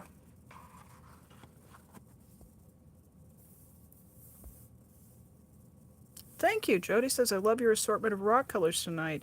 That's the chat telling me I want to see teal, I want to see gold, and want to see coral. Okay, now, Tilty, can you see this coral layer of the glacier blue over it? Maybe not. Get focus. We can get focus. It's really super cool. Yeah. So Tilty says, people can have unlimited patience when they're in the process of getting what they want. Mm-hmm. And I find it horrific. Yeah. Uh, so this is just Low and Cornell, which is it's kind of a middle of the road craft brand, very reasonably priced. I've had these for years. They're probably it doesn't say where it's made stamped on it, so but hog bristle brushes are really durable if you take care of them. They'll last for years. Yeah. And it came in a set. I think there were originally 3 of them. So we've got a number 2 and a number 4 round. And oh, all right, this one's white nylon. So, but nylon's it's got a nice spring to it. It's got a lot of kind of holds its own. So white nylon. And you probably would find these in a craft store next to like the little 2-ounce bottles of acrylic paint.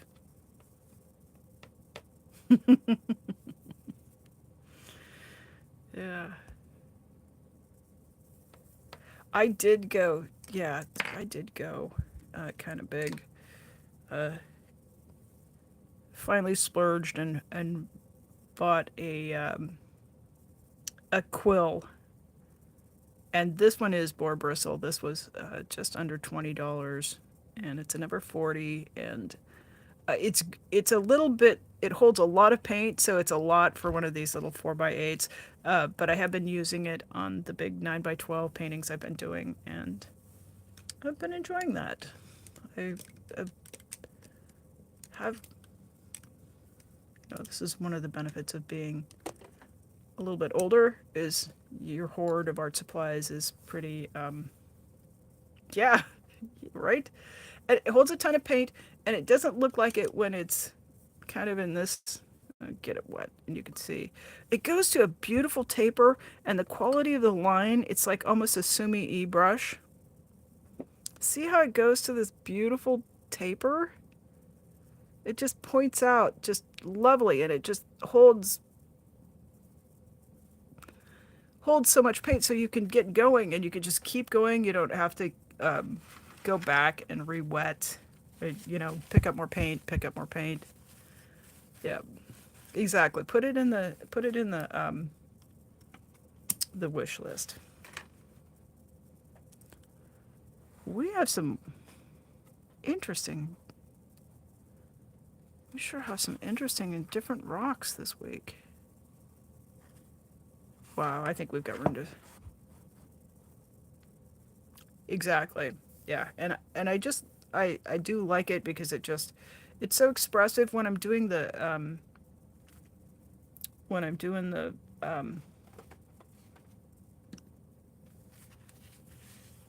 blanks for the pebble drawings. It swiggles the paint on in just a really lovely way. So I think I'm going to paint a few more pebbles on here. We'll just get every little corner filled, and then I will do a pebble drawing, and yeah, we'll go over 2 hours tonight. I haven't been on to be live streaming in just taking a couple weeks off. I was feeling under the weather, and trying to, as we all are, just trying to get through it. And like I said this earlier, in the live stream, we didn't have a lot of people in here, but I was, just taken in that, in that empath's way, taking in a lot of that negativity and feeling like I just didn't want to sit down and turn on the camera when I'm ticked off about stuff, because it does get, um, that spreads. And I don't really want to be a person who spreads a bunch of negativity like that. I mean, I do it, but it doesn't mean that I am necessarily proud of my behavior afterwards, because it leaves people riled up. I mean, I could make some choices to share some art and some mindfulness and love of creativity, or I could just get on here and bitch about this person is, still grifting and trying to extract resources, and this person is still, being abusive to the community, or, and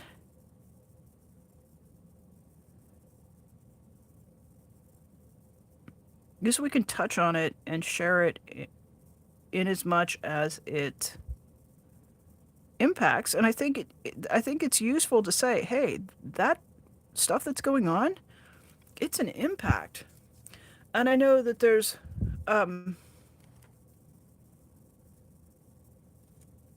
there are quite a few people like me who are people with disabilities. That, or the other thing, are 27. We got the whole 52 card deck of stuff that's not right, and or not optimized, right? I mean, anyway, you're a human and your breathing is right, uh, health wise. But I just know, like, from being in chats, like, there are people and you think, gosh, they're so strong. And then you'll see them somewhere and they'll say, boy, I'm suffering with some sort of major chronic thing that just takes their legs out from under them on the regular. And I feel like we can take better care of each other, that we can have more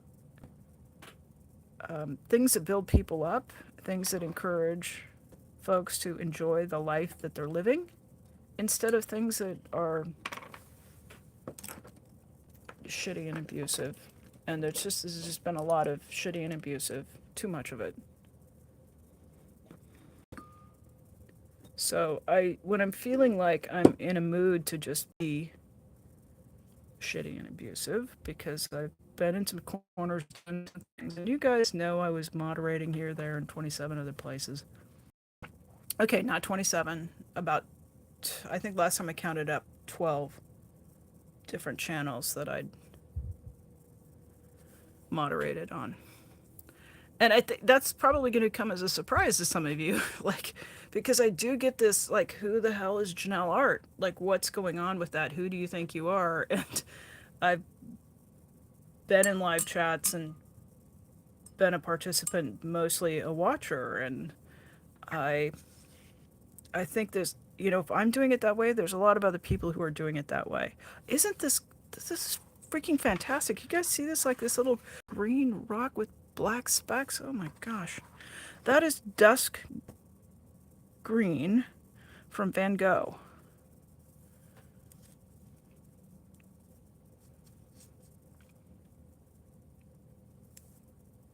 I think I have to paint another one. It's fantastic. I like it so much. Just water and paint, and it's magic.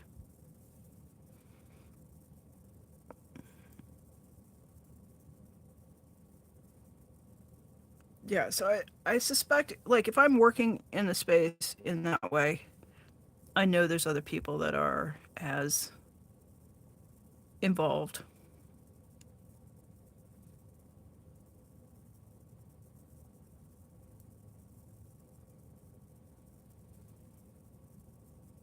And some of you are aware that I have been trying to pull myself out of it since the beginning of December, to the point of like making community posts saying it's my intention after January that this channel will just be art only with no protests, no content on high demand religions and high control groups. And but it comes back again and again. And part of the reason it comes back is because of my background, because of having been involved with a high demand religion. So um, it is something that, even though that happened in my 20s, like it still informs my life today. And it's part of why I'm so passionate about speaking out about high control groups, is that it's not just damaging while you're in them, that it just carries on.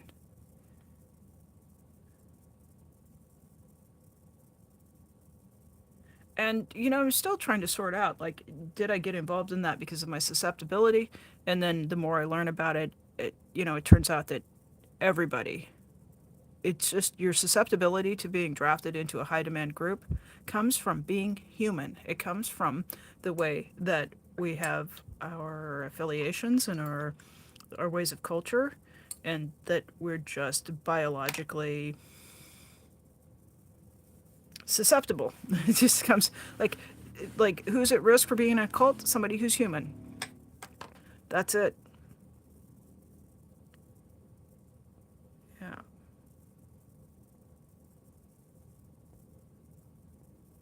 So Jody says, I appreciate what you do, Janelle, and it helps that I don't feel alone when I hear others having reactions. Even talking about it with those beautiful rocks in the backgrounds is very supportive. Yeah. Yeah. Well, the indigo, it's hard to go wrong with indigo, right?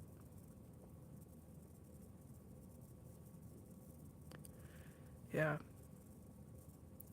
Marla says that it does impact. Yeah, it does hurt. And for people who have experienced this, I feel it's best to acknowledge what happened without dwelling on it. Yeah.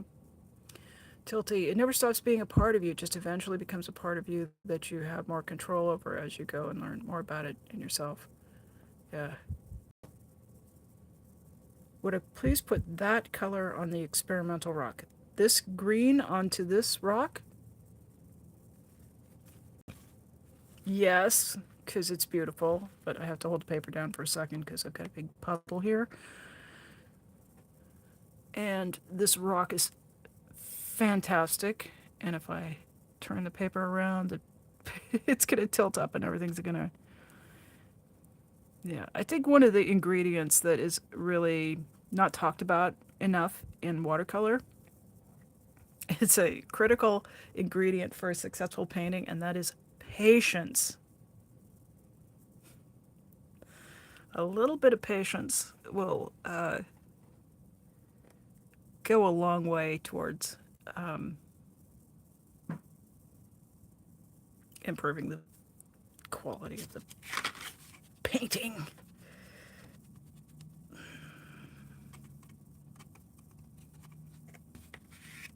Okay, good. Okay, Marla. I am down with that. That's we will do that.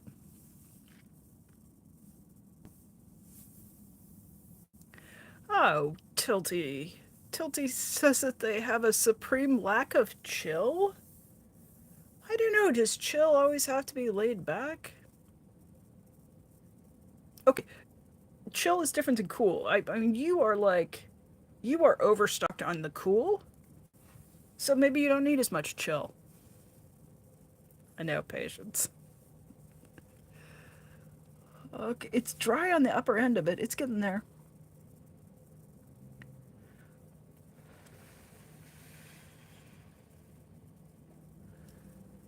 Yeah. So our drab little experimental rock, it's overpainting. It's just if all of the rocks on the page are like that, we'd love it. It's just all these are very flashy rocks. These are like the rocks if you go to a children's museum and they've got a gift store and they've got a bin of like dyed tumbled rocks. That's these guys. Their color's not found in nature, but they're beautiful. Yeah, so anyway, like sometimes the more earnest you are and the more good hearted you are, the more you might have a susceptibility to want to do things and that could benefit everybody, that could make the world a better place. And if everybody acted this way, wouldn't we have a wonderful society? Well, it sounds great. You might sign up for that. I might sign up for that. I may or may not have signed up for that. And how do we get there? You think, well, I would never like walking down the street. I'm not gonna get sucked into a cult. I got into it the way that a lot of people got into it, which is that I fell in love with somebody who was a third generation Jehovah's Witness. And love is what, like affection and normal positive human emotions, like the more I became involved with that person, the more I cared about him. And he was at a point in his life where he had split off from his family and was doing his own thing, so he wasn't actively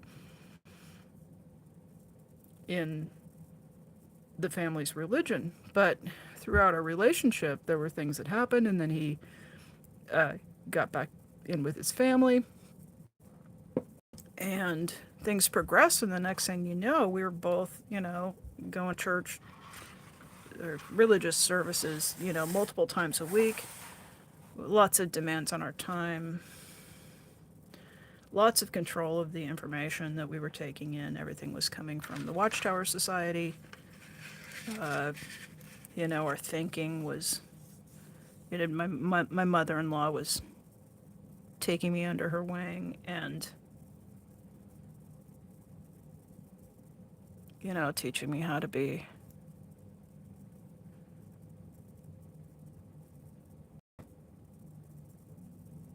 I'm thinking about careful words because she came at me with love. She didn't come at me trying to, con me into getting involved in some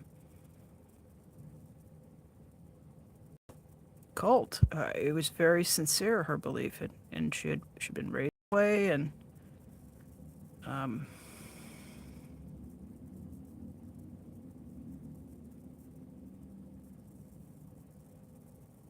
I mean, we don't always like get approached by a Hare Krishna who is visibly somebody that you can look at and go, wow, you're wearing different clothes from the rest of the people. You're chanting. You're behaving in ways that um,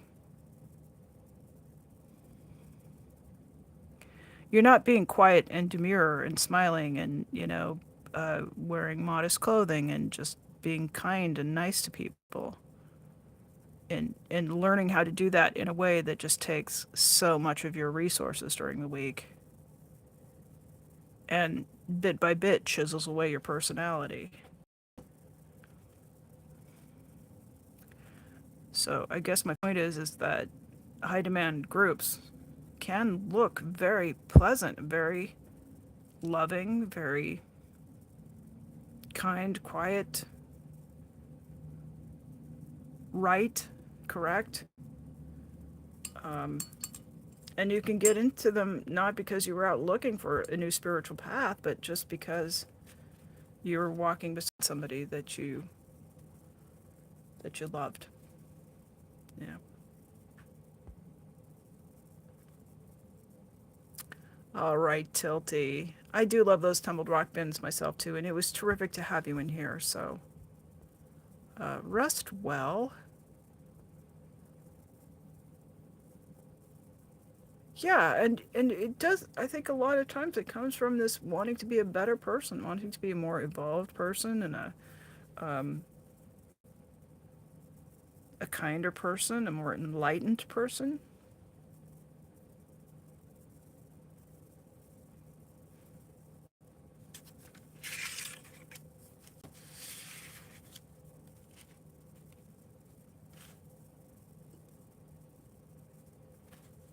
Right? It is very subtle. It's like a piece of beautiful green jasper.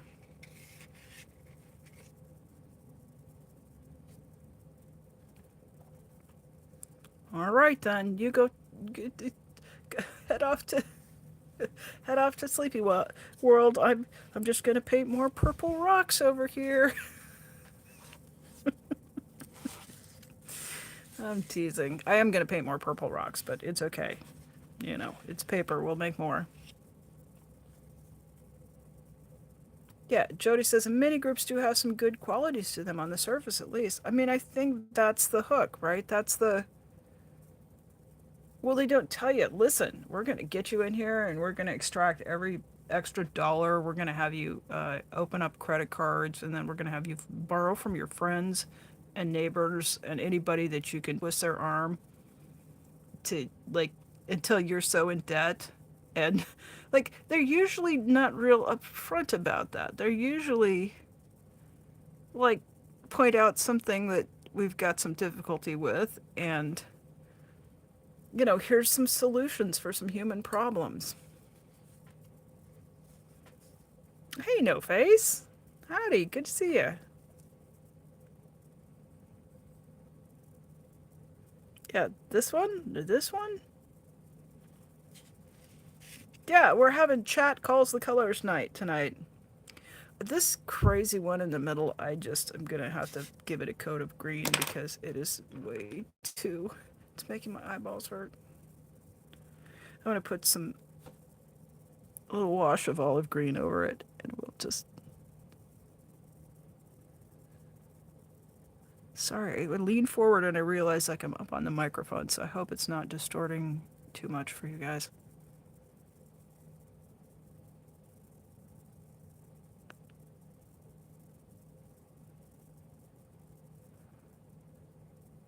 So that yellowy green should temper that a little bit. Already looks better. Top right blue. This one? Yeah. Turquoise is one of my very favorite colors.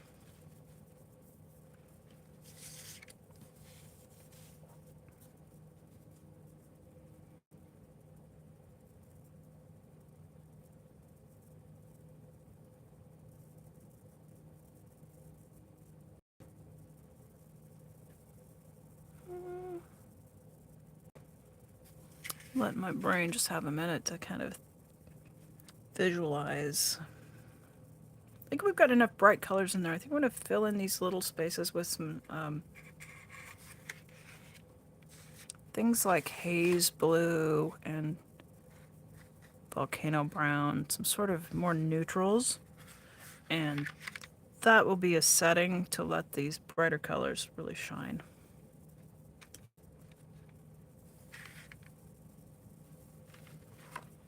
And as soon as I think, oh, if I go work over there, I'm going to drag my hand through the wet paint, I've learned, listen to that little voice, turn things around.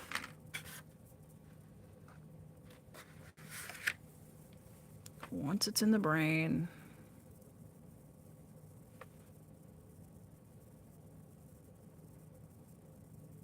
then my nervous system treats it like a command file. Okay, execute and drag.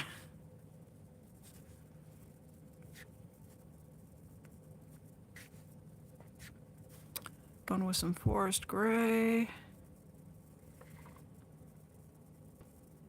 Yeah.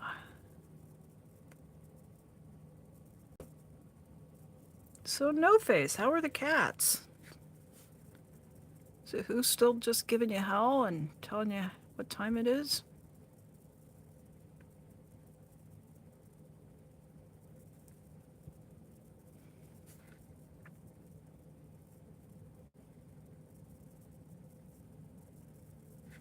Seems a little too drab.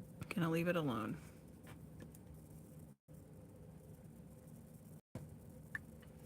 Yeah, I think we're at like 3 layers on this. What happens when?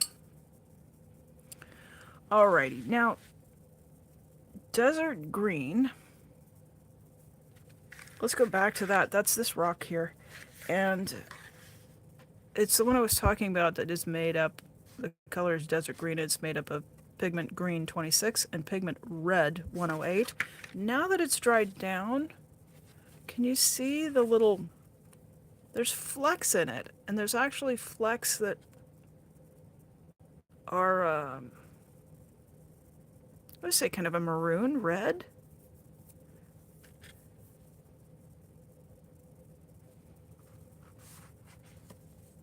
Oh, good. Who and Cloudy behaving themselves. Excellent.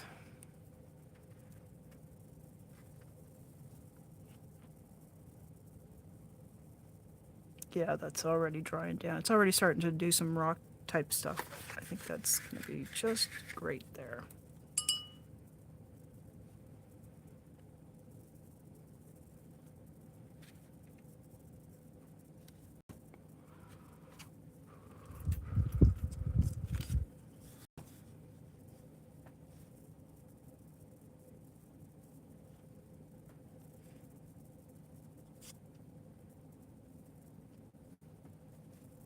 That's a lot of water.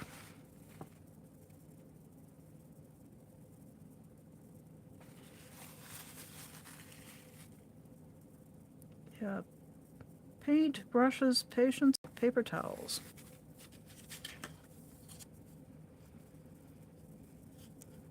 So now that we've established the cats are good, how's the human? How are you doing?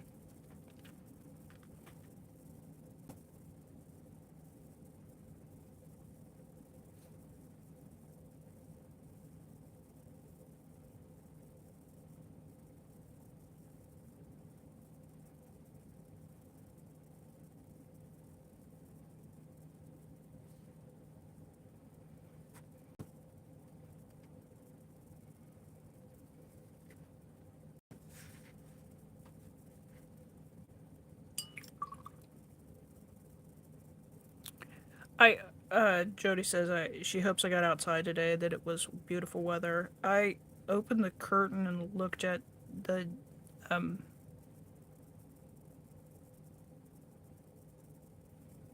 neighbor who was in my yard with their lawnmower. Tapped on the glass and then gave him a what the hell, man?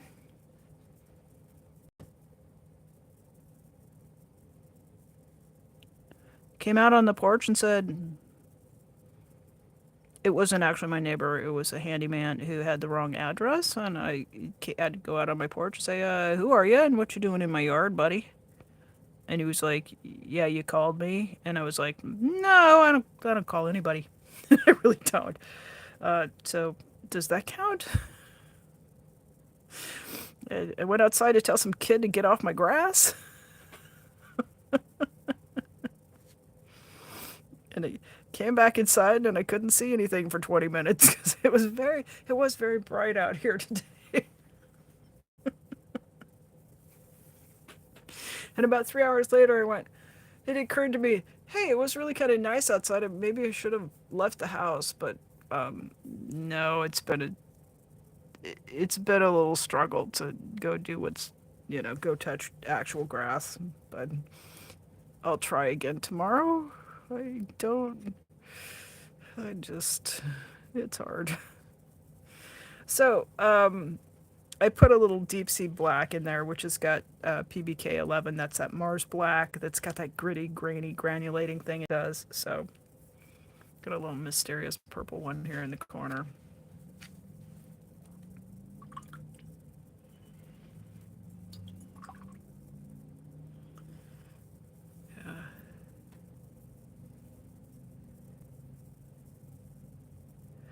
Okay, so it wasn't just my neighborhood. The first day of sun in Oregon, folks kind of lose their minds. They run around in shorts and tank tops, and the whole neighborhood mowed their lawn today. Right? I.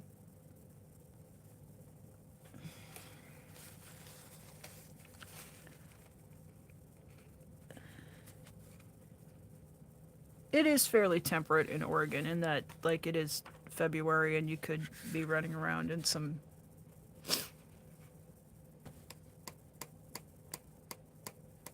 in some kind of baggy cargo shorts, and then the Oregon spring. Uh, this has shifted a little bit. It used to be really prevalent. It has shifted a little bit, but you would know like it was still the shoulder season in between winter and spring, because everybody's wandering around and they are wearing Birkenstocks because Oregon, but the concession to cold weather is we would wear socks with the Birkenstocks. Yeah. So that's how you know it's not quite full spring or full summer, because we're still wearing socks with the Birkenstock sandals. Yeah. I do say that's changed a little bit. It has changed a little bit. What's going on here?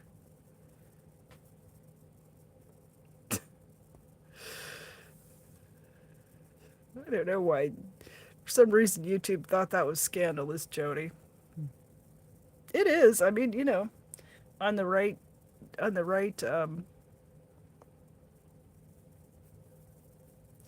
the right human, it could be quite attractive. Hey, how you doing?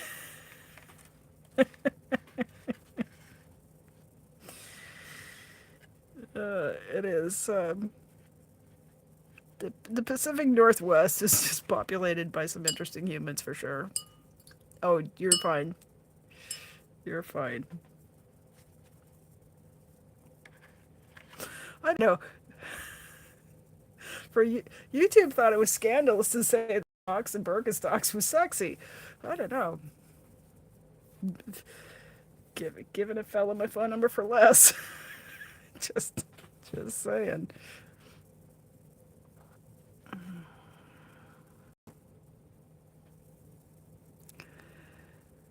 So I've been debating. I'd welcome some input on this. I've been debating. I had thought about joining the original dot space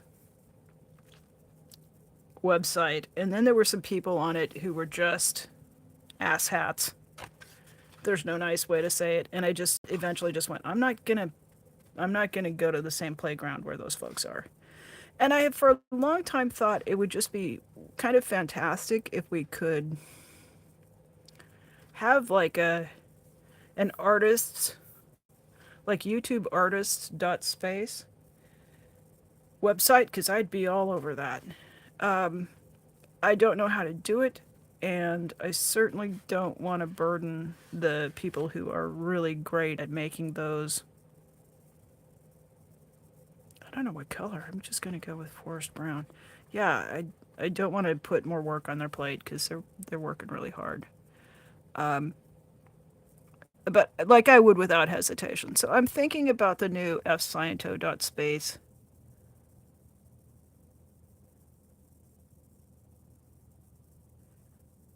And there have been some parties in the community that are a little bit ethically challenged, and I just kind of didn't want to be in that company. But do I do keep finding myself back into talking about these issues and talking about the impact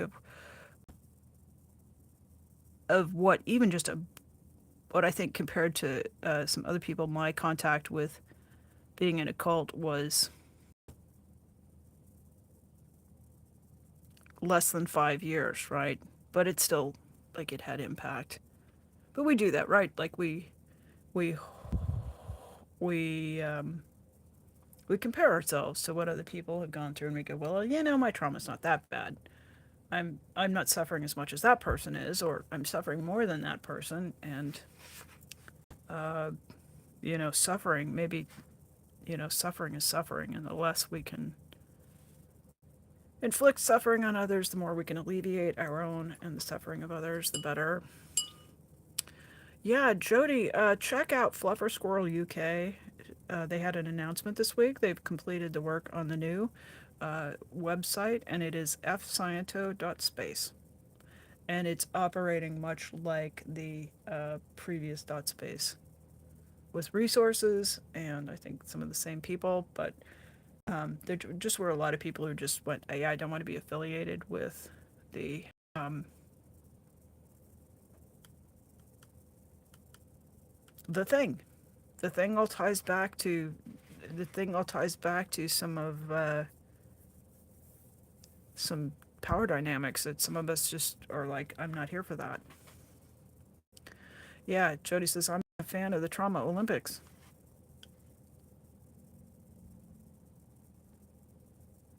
Yeah, I would love it. And I think also if we were to do an offshoot for art and artists, like it could just be, I would hope that we could leave the drama and the fighting with each other and the hassling each other and kind of maybe establish some kind of a code of conduct that included kindness and excluded that trolling and the dragging and the, I don't know. It's right. I'm still looking for the right cult. It's the mindset. It's the mindset of wanting to, yeah, join something and be part of something where we're trying to make a better world. And it's just a human drive. I am going to go Shire Blue on this one.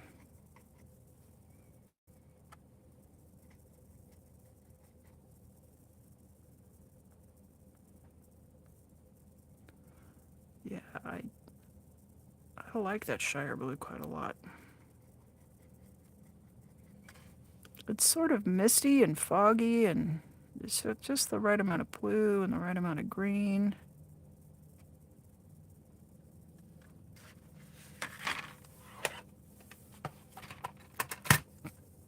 I touch in a little bit of burnt umber in that. Yeah, Jurgen says that community has morphed so much into something I can't even recognize anymore. Yeah, uh, and I think there's quite a few of us who have had that observation, and we've just kind of shut up and like, boy, I'm just one of the little fish. I'm not gonna speak out.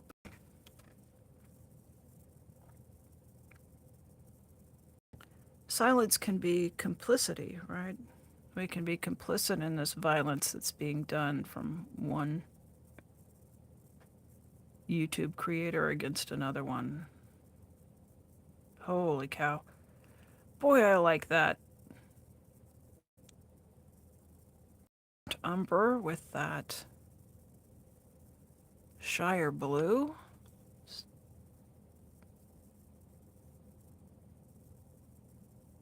Burnt umber? No, burnt sienna. Yep. Nope, burnt umber. Lucas burnt umber. It's very warm, and when it dries down, it looks like a bit like iron oxide, which a lot of rocks, if you come up, they'll have a little bit of a kind of a rusty sort of an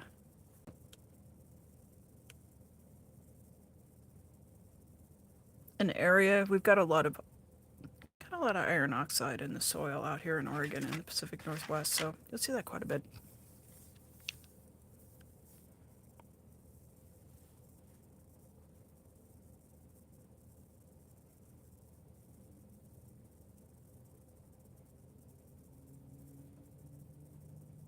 I know the accounts that I've stuck with out of this whole thing, like I've been a fan or been a watcher at a lot of different channels, and the ones that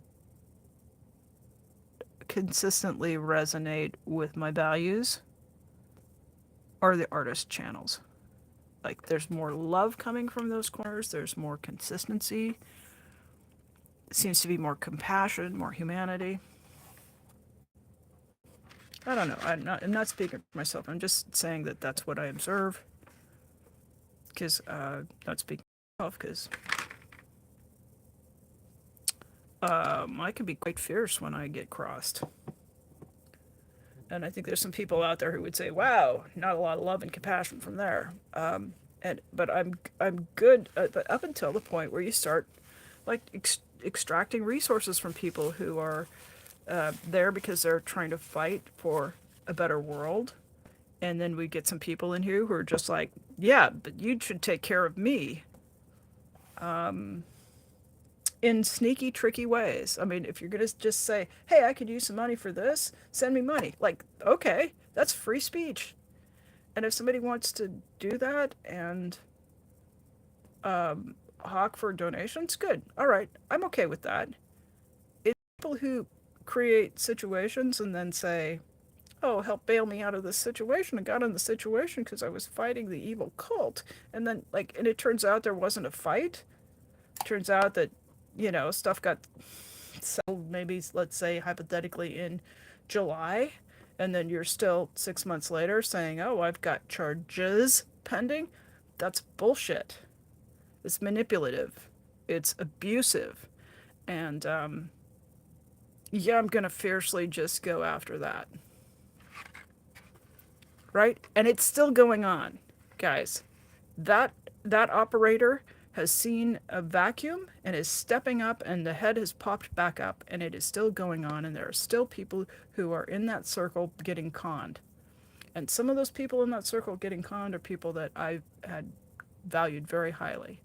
There were people I had worked with, people I had helped them boost their channel, they had helped me, and I haven't even spoken out about all of the things that I know to be untruths, to be lies. I stop mincing my words. I mean, it's just bullshit, lying, manipulation. And, I feel like I've spoken out enough to establish that there were just a whole line of lies. And I'm not going to refute every single claim, because if you can't figure out that somebody is untrustworthy, like with 10 rocks, 100 rocks of truth are not going to persuade you until your eyes are open through your own investigation. And I can just hope that people will look at the inconsistencies. They'll look at things like someone who says that they've got scores of thousands of subscribers, and then you see a live stream and they've got 2 or 3 or 5 people. I mean, there's 4 of us here now. 6 of us here now.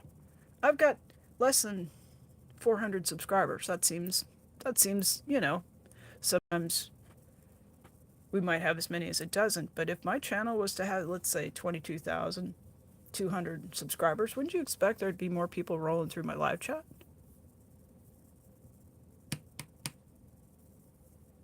It's ridiculous.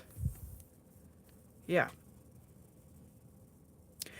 Jody asked, how do they get sucked back in after the same person was exposed? It comes down to somebody saying, literally, this person saying, and this is maybe a person who's got some credentials, who knows better than to go online and threaten to harm themselves, who knows the appropriate channels for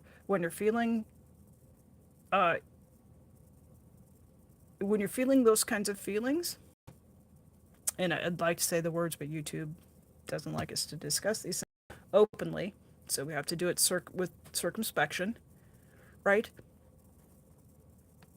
When you have those feelings, like you have a contract with your own therapist, and the contract is, these are the numbers I called, these are the, yeah, here's the contact information, here's the place I go and present myself so that I can be taken in and given care so that I don't harm myself.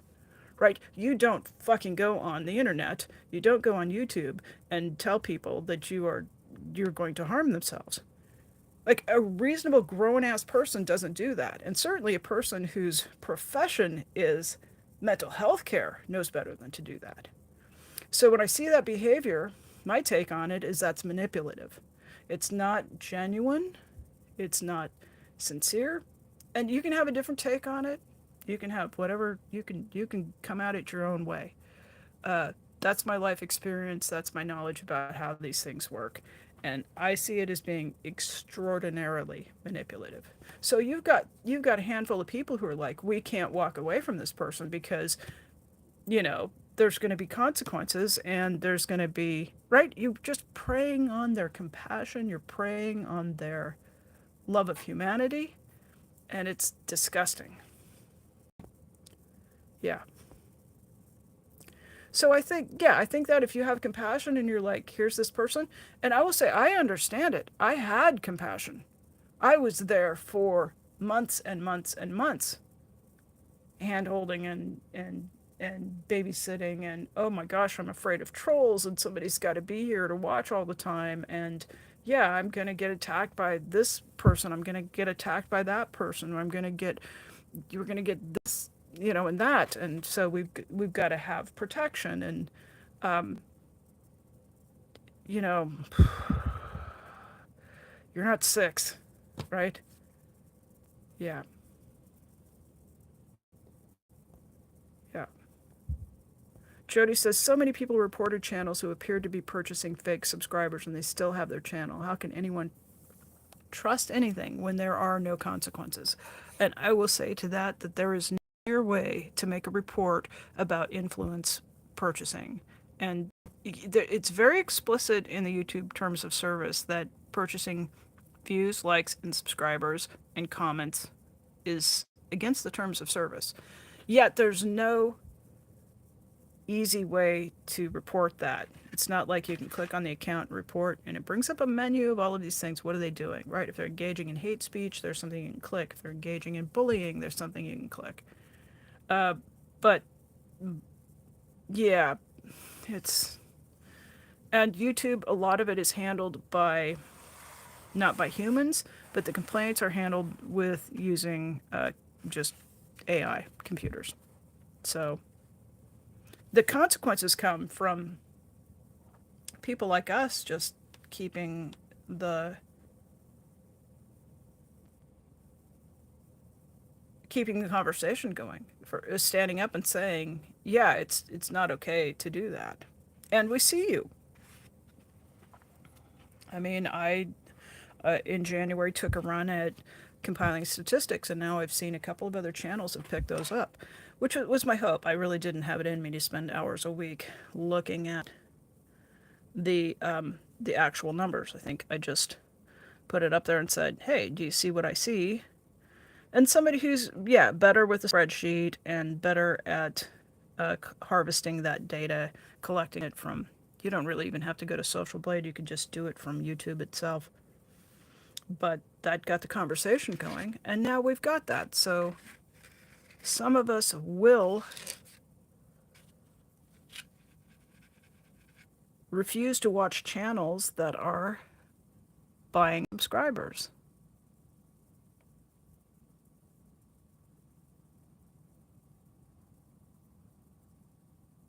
And some of us loud mouths are going to keep saying it's not right. I mean, I don't know how you sleep at night. At least I'll do I'll do my 2 or 3 hour live stream. I get my stats at the end of it when I close the live stream, and there's a little screen that comes up and it'll tell me what my engagement, well, not my engagement exactly, but it'll tell me how many, the maximum number of viewers that are watching at any time. It'll give me my number of views. It'll give me the accumulated watch hours for the live stream. And when I close that out, I have a sense of satisfaction that you and I did that, you know, you viewers and the people who are here hanging out doing art and listening to me occasionally rant. I don't know how the people who are buying subscriptions feel when they get done with their live stream. Like, do they have any sense of satisfaction about it? Do they feel like, hey, I did that? I mean, because I feel like it's pretty cool. My little micro channel and the few people who, you know, select people that come out and hang out. I feel like that's a satisfying way to go. But I mean, if I had purchased tens of thousands of fake subscribers, and I don't know, I should think that one would have a different feeling at the end of that charade. There's Maya. Hello, good morning.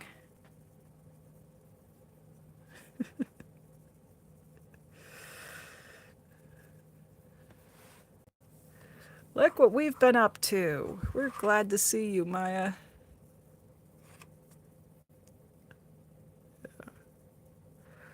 So, anyway, I guess it's not for me to say what another person might find satisfying, right? That, you know, for me, it would not feel satisfying to buy 250,000 subscribers and then, you know, have fewer people in chat than somebody who's got a couple, you know, 4,000 subscribers has. So, yeah, Maya says, look at all those beautiful colors. Indeed, a lot of these colors came from dun dun dun dun dun dun dun. That's right.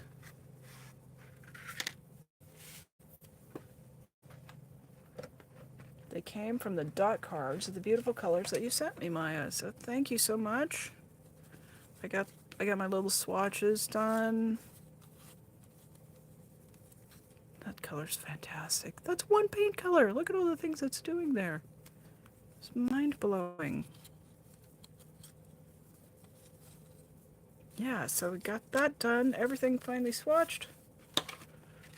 And then I'd made a little bit of a mess on the, well, it wasn't a mess. I had a little paint get out, and then I thought I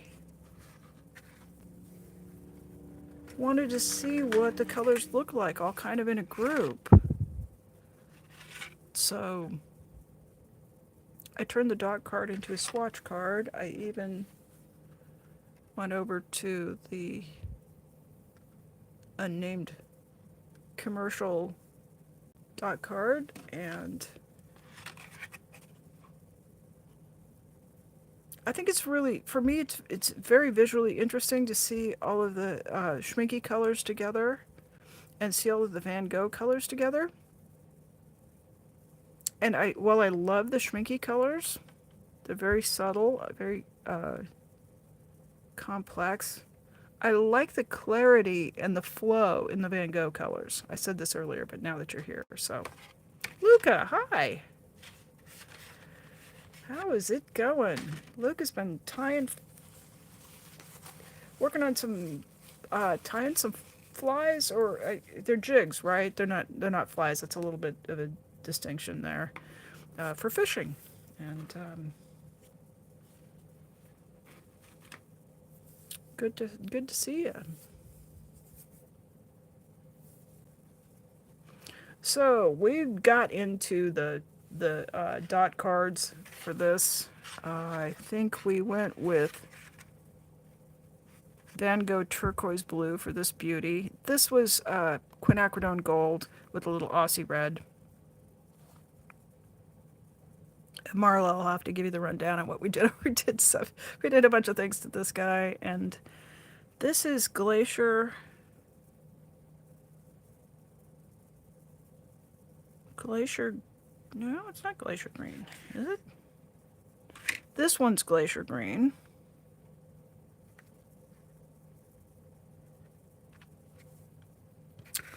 We had some Dusk Green, Davies Gray, Dusk Violet, Tundra Violet, Deep Sea Violet. Yeah, just been all over. Yeah. Jurgen. Jurgen, why thank you so much. Gotta run, but just love it when I catch your lives. Thanks for bringing the color, the light, the calmness, the realness, and the good energy that I always do. Well, thank you so much for saying that. I appreciate that, Jurgen. I appreciate you.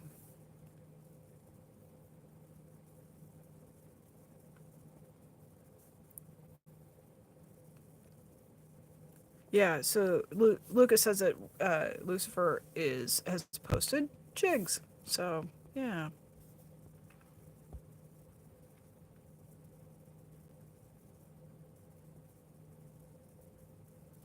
Yeah, earlier in the chat, I told folks that you were, we missed you, and I did let them in that on that you had been a little under the weather. So there were a lot of well wishes for you from Tilty Bird and Marla and all kinds of people earlier. So we're glad to see you.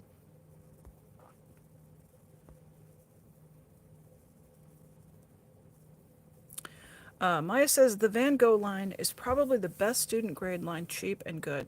Yeah.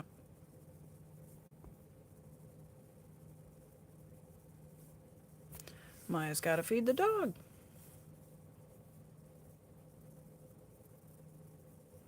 Yeah.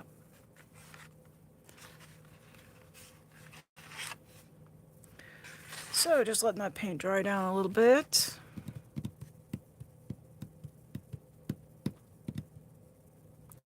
I'm gonna leave. There is room, sneak in a few more pebbles. I think I'm gonna leave it. Sometimes after everything dries down, and this paint, these super granulating colors uh, do tend to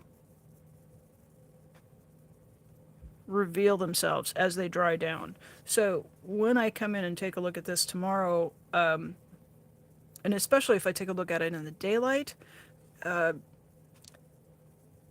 I always like to leave a little room for whatever accents, and I won't know what those are until the paint fully develops and does its thing.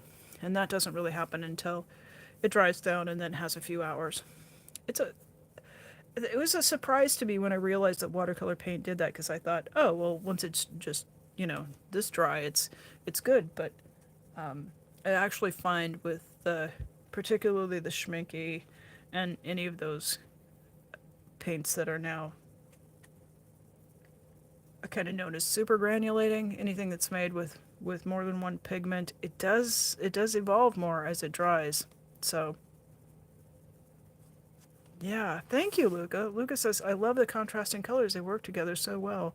Each of them is stunning in its own. Well, yours and my friend Ernest Grass was in here earlier, and I started out by uh, turning little paint dots into swatches, and he said he would love to see this quinacridone gold be used in a rock painting, and I said, okay, let's do that.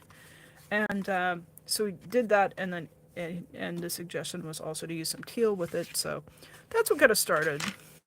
These guys, and every once in a while I'll do a painting, and I'll just ask the chat to tell me what they want to see. And so we had some votes for some purple, so we got a little bit of purple in here, and so that's yeah. This is me plus chat. So I love the serendipitous nature of just having people shout out, how about green? Okay, how about we paint another layer on that one in the corner? Uh-huh. Yeah, so it was a lot of fun. And I just take a breath. And I think what I will do now is we'll find some blanks and we'll do a couple of maybe pebble drawings. We'll drag this bad boy out.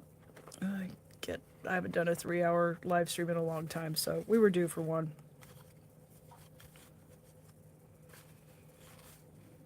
Anyway, I love that way that people just find their own expression, their own creativity. Yeah, they show the pigment intensifies. I mean, of course, like when the paint is wet, it's as bright as it's going to be, but it doesn't sustain it. But then when it dries down, it kind of concentrates again, and it gets more nuanced.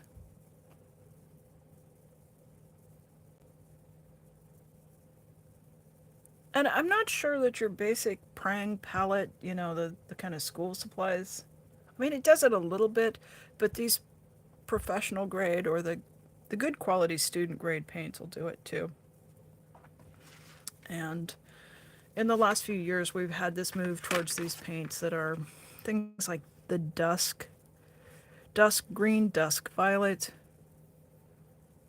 That's in the Van Gogh line, and then Schminke has got they use an environmental word like forest or tundra, deep sea. That was the one I forgot earlier. Forest, volcano, glacier, and then they've got a line of colors. I don't know, I want to say 6 or 8 colors in each of those colorways. No, it's not a colorway. It's just a collection, like tundra, and so you get a pink, red, blue, green, brown, gray in each of those groups, and they work very well with each other. And that's kind of something that's come out of the modern paint development in the last few years. Yeah. So Maya is asking, wasn't it fun to be able to test out all the different dots? Oh, I'm gonna have fun with these for weeks. Yeah, they're absolutely little treasures. So yeah, I recommend that. If you have a painting friend, and I've got stuff.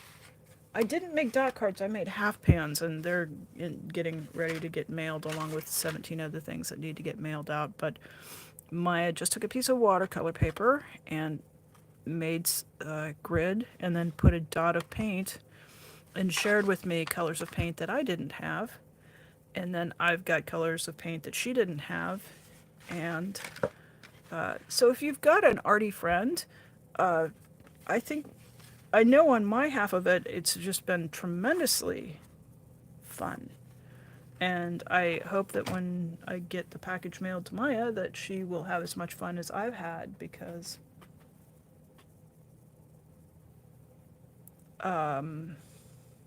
like, there's so many paints I've gotten to try out.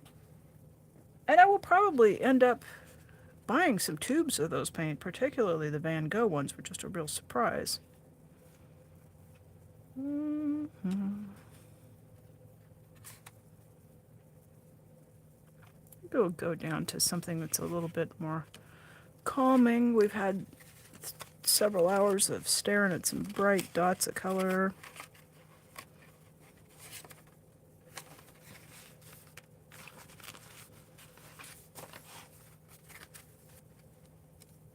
Get a pen.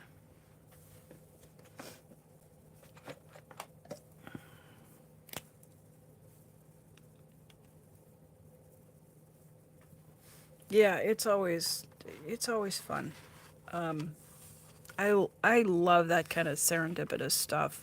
I don't love it. Every once in a while, somebody will come into chat and they'll treat me like I'm an avatar in a game. That I don't like. I've had people come in and say, draw a straight line across there. And I pretty much say I'm too old for your nonsense. And but when we get a back and forth in a conversation,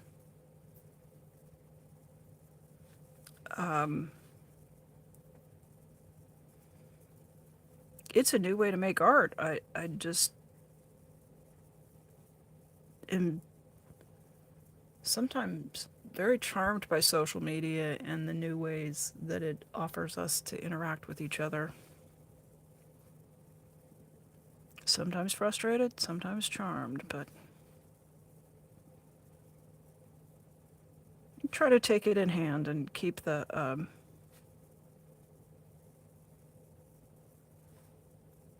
there is an element that I would say I find I get a little creeped out by it of the, oh, I can just come into your chat and tell you what to do crowd. Uh,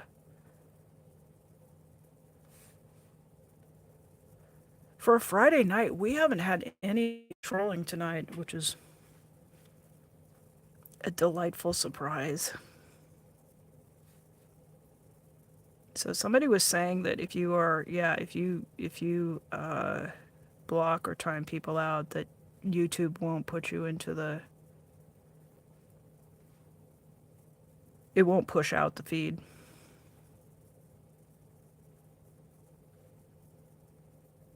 And if that's how it worked, I guess whatever.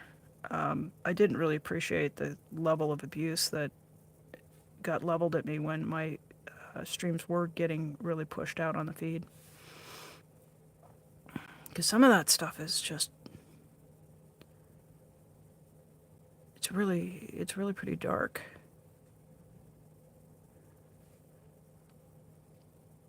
And I mean, I'm a mature human being in my 60s, and so I've lived through plenty, and I put up with a lot of nonsense. And also, I was a lawyer, so people coming in and calling me names and being gross is like, yeah. What else have you got? I'm a lawyer. I've seen it. Hey, Carrie Ann. Hi.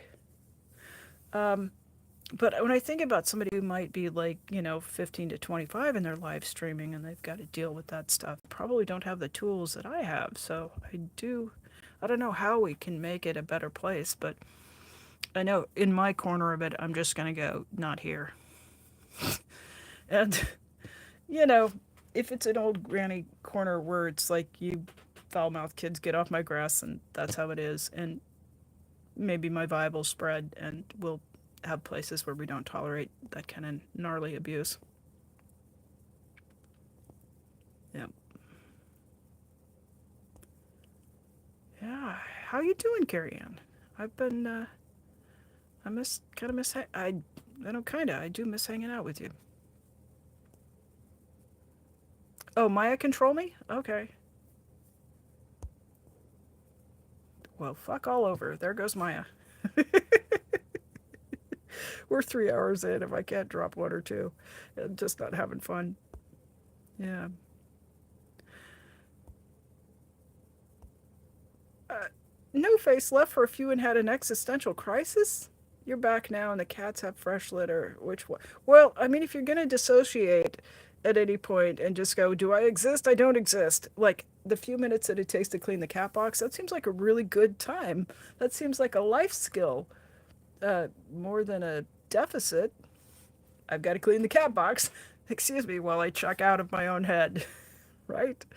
I don't know. Hi, yeah, Luca is in the fishing and fly and the creative community side of things.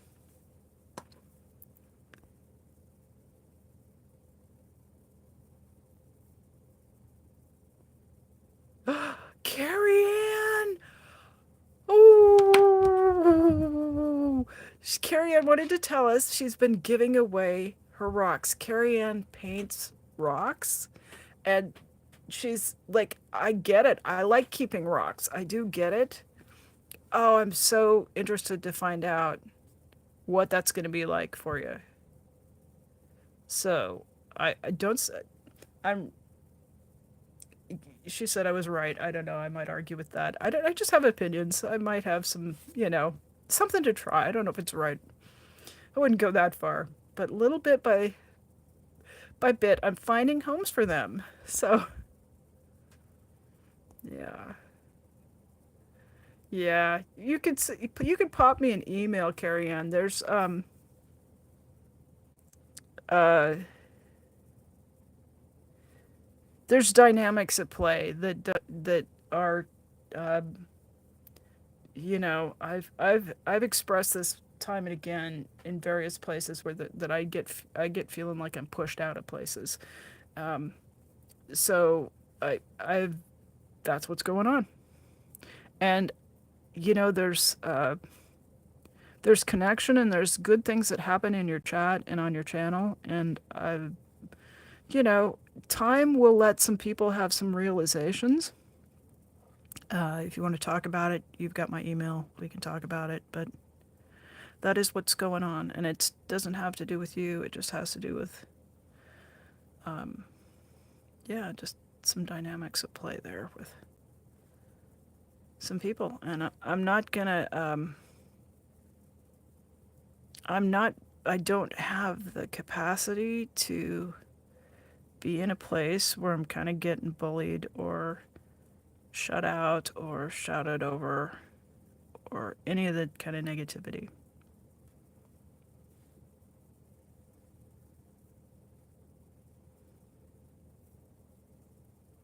And there are people in this, there are people everywhere who just go like, as long as everybody's good while they're here, then it's good.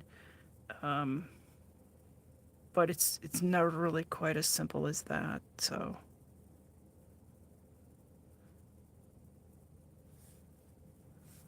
um, I guess my answer, and I appreciate that. I appreciate what you're saying. That I'm welcome. Um, I think my answer to being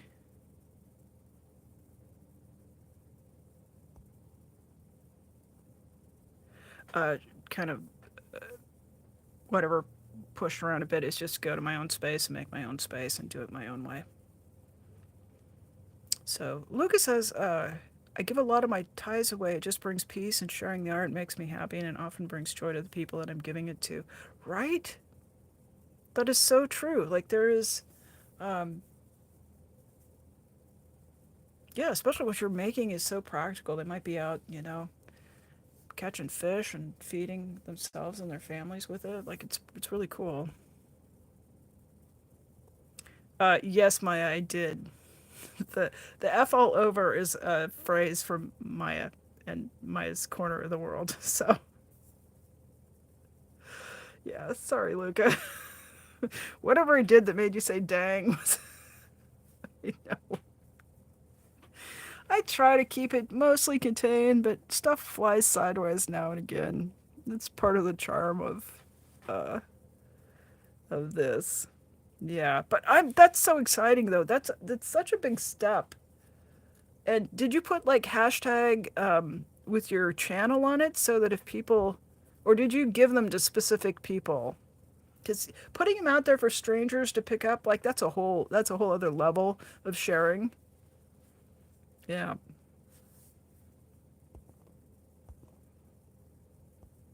yeah. So No Face says stones don't round themselves. It takes time to weather the edges. That is what I do. I give each stone a history of life. It's awesome. Well, thank you, No Face. It was a reaction to how people treat. Yeah. Well, you know, we can sit like with our noses pressed against the glass, like the little match girl in the Hans Christian Andersen fairy tale, right? You can look through the window at everybody who's at the table, who's got a spot at the table, and you can long to be included. And you know what happens when you do that? They don't open the door and let you in. You freeze to death out there. Some of those fairy tales were pretty dark, right? So I've certainly done a lot of that. I'm a very emotional person. I'm a caring person. And, as a person with autism, I do have some challenges with the interpersonal stuff and the connecting stuff. But one of the kind of fantastic things about social media or the internet is that no longer do we have to be that, suffering child that's looking in on everybody else having a great time, right? Part of why my feed is so darn low tech is because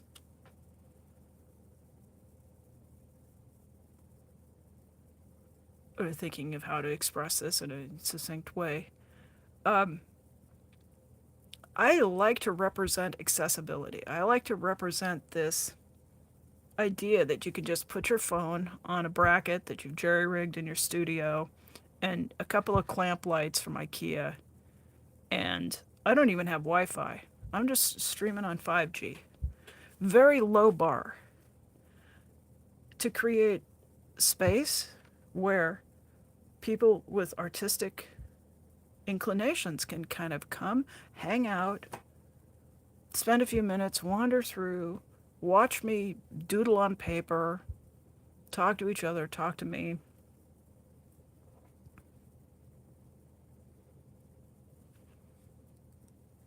It's it's part of what I am, how I communicate is part of what I am communicating in the YouTube space.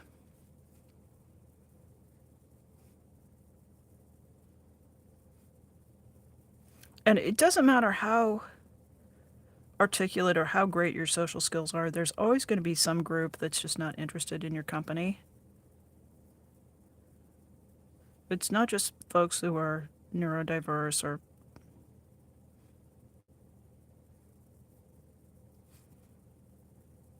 you know, whatever the things are that divide us, right? It's not just that. It's just humans kind of like to group in a gaggle, and those social groups will, they're dynamic. They will have some changes over time. But it's also, it's okay to, like, when you've got a vision of something you'd like to see, it's okay to make it happen.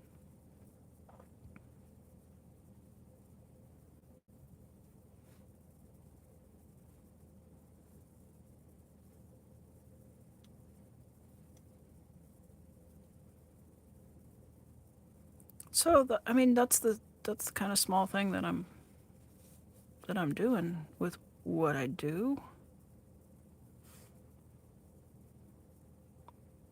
And I have people who come back and they say, "Hey, you know, it brightened my outlook to spend a little time hanging out. Just hanging out doesn't really have to go much beyond that. Being in community with other people." Yeah, I'm gonna take a look at the comments here.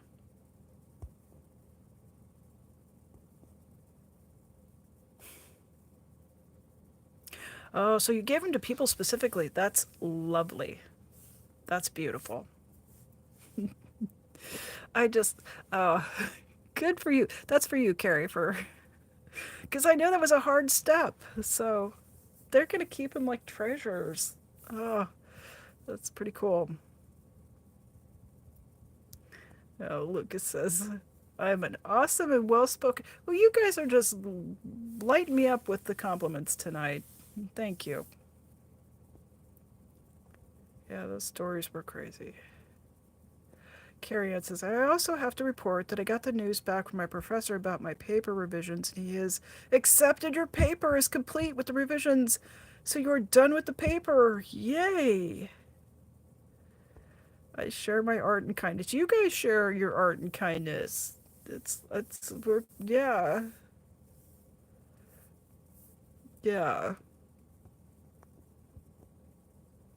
No Face says, I like the fact that we can be civilly crazy and keep it cool. Yeah, I do say some stuff. Thank you, Luca. Yeah, Carrie Ann. That's you gave your rocks. You shared your art with people. Oh, that's wonderful. Um, how long have you been? Which paper is this? Is this like the one that's like the whole semester? Is it, or is it your thesis? Because it gets exponentially harder when you get up to the graduate level. Um, and going back to school a little bit later in life, it presents its own.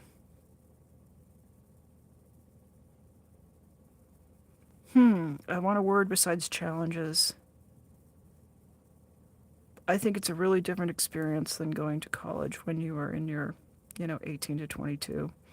You go back to college, your midlife, you bring so much more to it. And in some ways, it complicates things, because when you're 21 or 22, seriously, you don't know ish. You really, you think you know, like you think you're like the I kind of miss that sometimes, because the older you get, the more you realize you don't know about everything. Yeah. And so your footnotes, you know, your footnotes get way bigger. Your bibliography gets way bigger.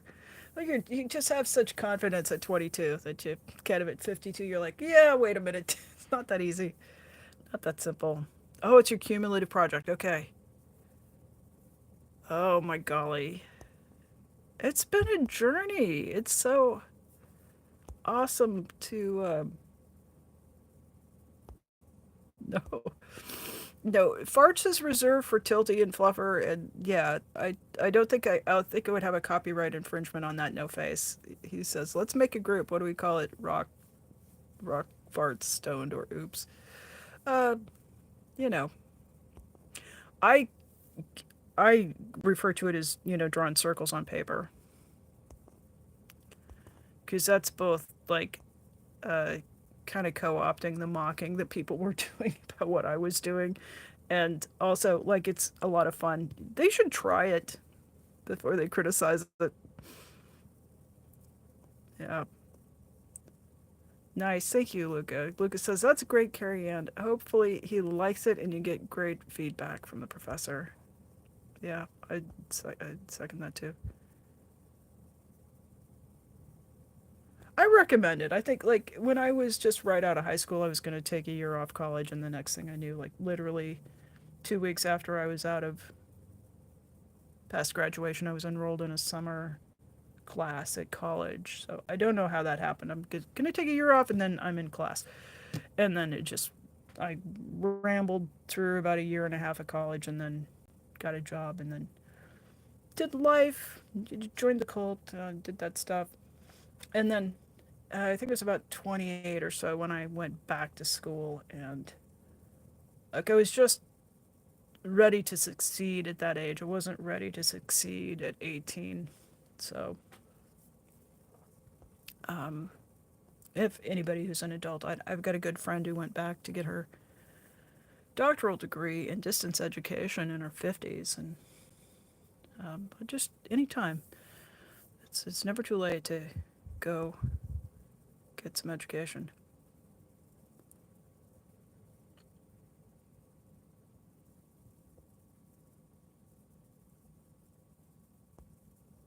Well, Lucas says, I'm just a farmer. I never went to college. Well, my grandfather was a farmer, orchardist.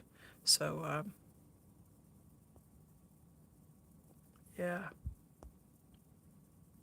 Mm-hmm. Yeah, I just think they,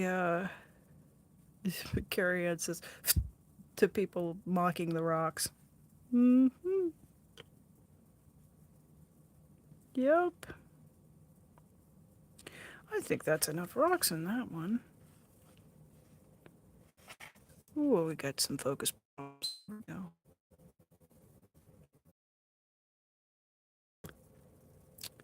Uh, Maya says, being a farmer is no joke. We could not survive without the farmers. Farmers are important. Critical. Absolutely critical. If you can learn to do farming without needing to go to ag school or to more power to you, rock on. Um, yeah, let's just give Luca and the farmers one of these, because yeah.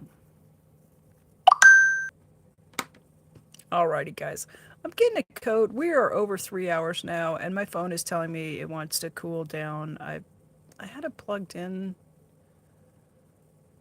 so I've unplugged it. So I don't know how much more time we have here, but we should probably wrap it up. I always hate to do that when the conversation's getting good, and I do think sometimes we could just go hours and hours and keep having these terrific conversations. But it's been a good one tonight. I feel much better. I hope that some of you feel like you've been heard and been seen and enjoyed a little color therapy, a little painting. Here's another look. Just do the art show here, see if I can get a good focus on that for you. We can already see how some of these colors are drying down and how just the cool effects that we're getting from those wonderful watercolor paints. So, yeah, let's just check here.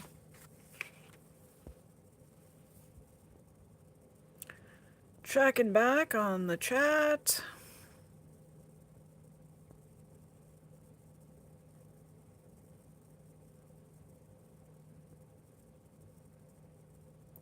I believe everybody has their own path in life, says Luca, and should follow it. I think if people would follow their own path instead of letting other people interfere, most will be much happier. Oh, I absolutely I absolutely agree with that. I always was doodling and playing with the art supplies, and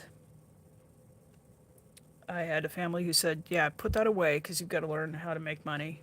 And after I went through the various health things and lost my health and was no longer able to work, the thing that stuck with me was creativity. So, like, we didn't know that. Like, you don't know that. You want to guide your kids to be successful in life. I think that's what my parents were doing.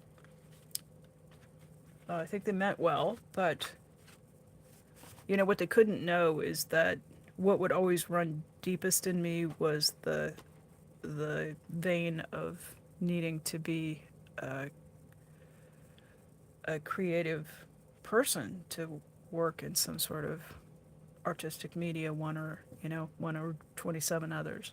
So I do many things. Painting is just kind of the most recent thing, and probably the thing I do least well out of all of the arts, crafts, and things that creative endeavors that I have. So I think that's quite wise from Luca, that just let people do what they do. Yeah. And people will be much happier. It's really difficult when you're trying to do something that's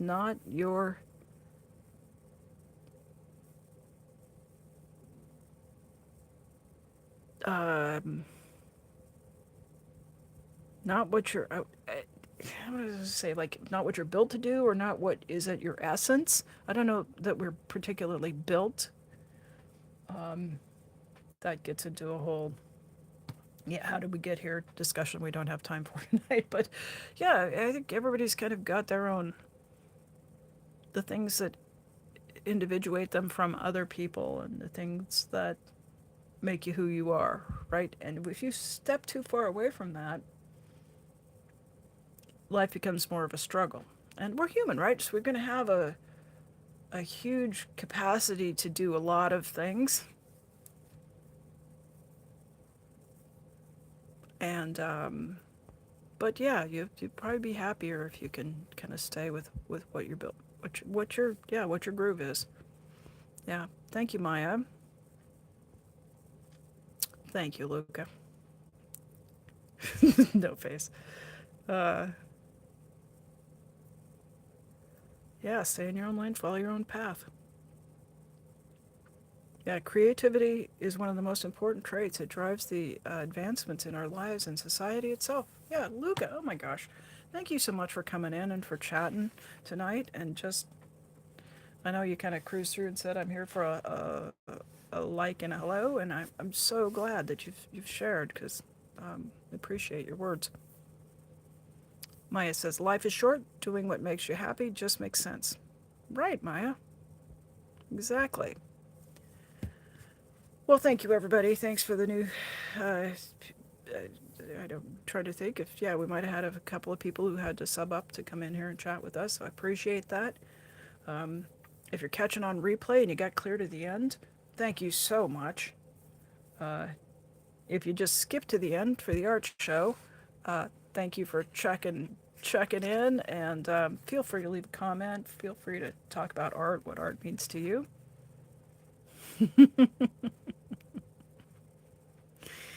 I see you there, No Face. It is, we know. No Face is determined that this is Lisa. And if you know, you know. Lucas says, I enjoy hanging out with you guys. Awesome. Well, it's good to have you. And with that, I encourage everybody to go spend some time.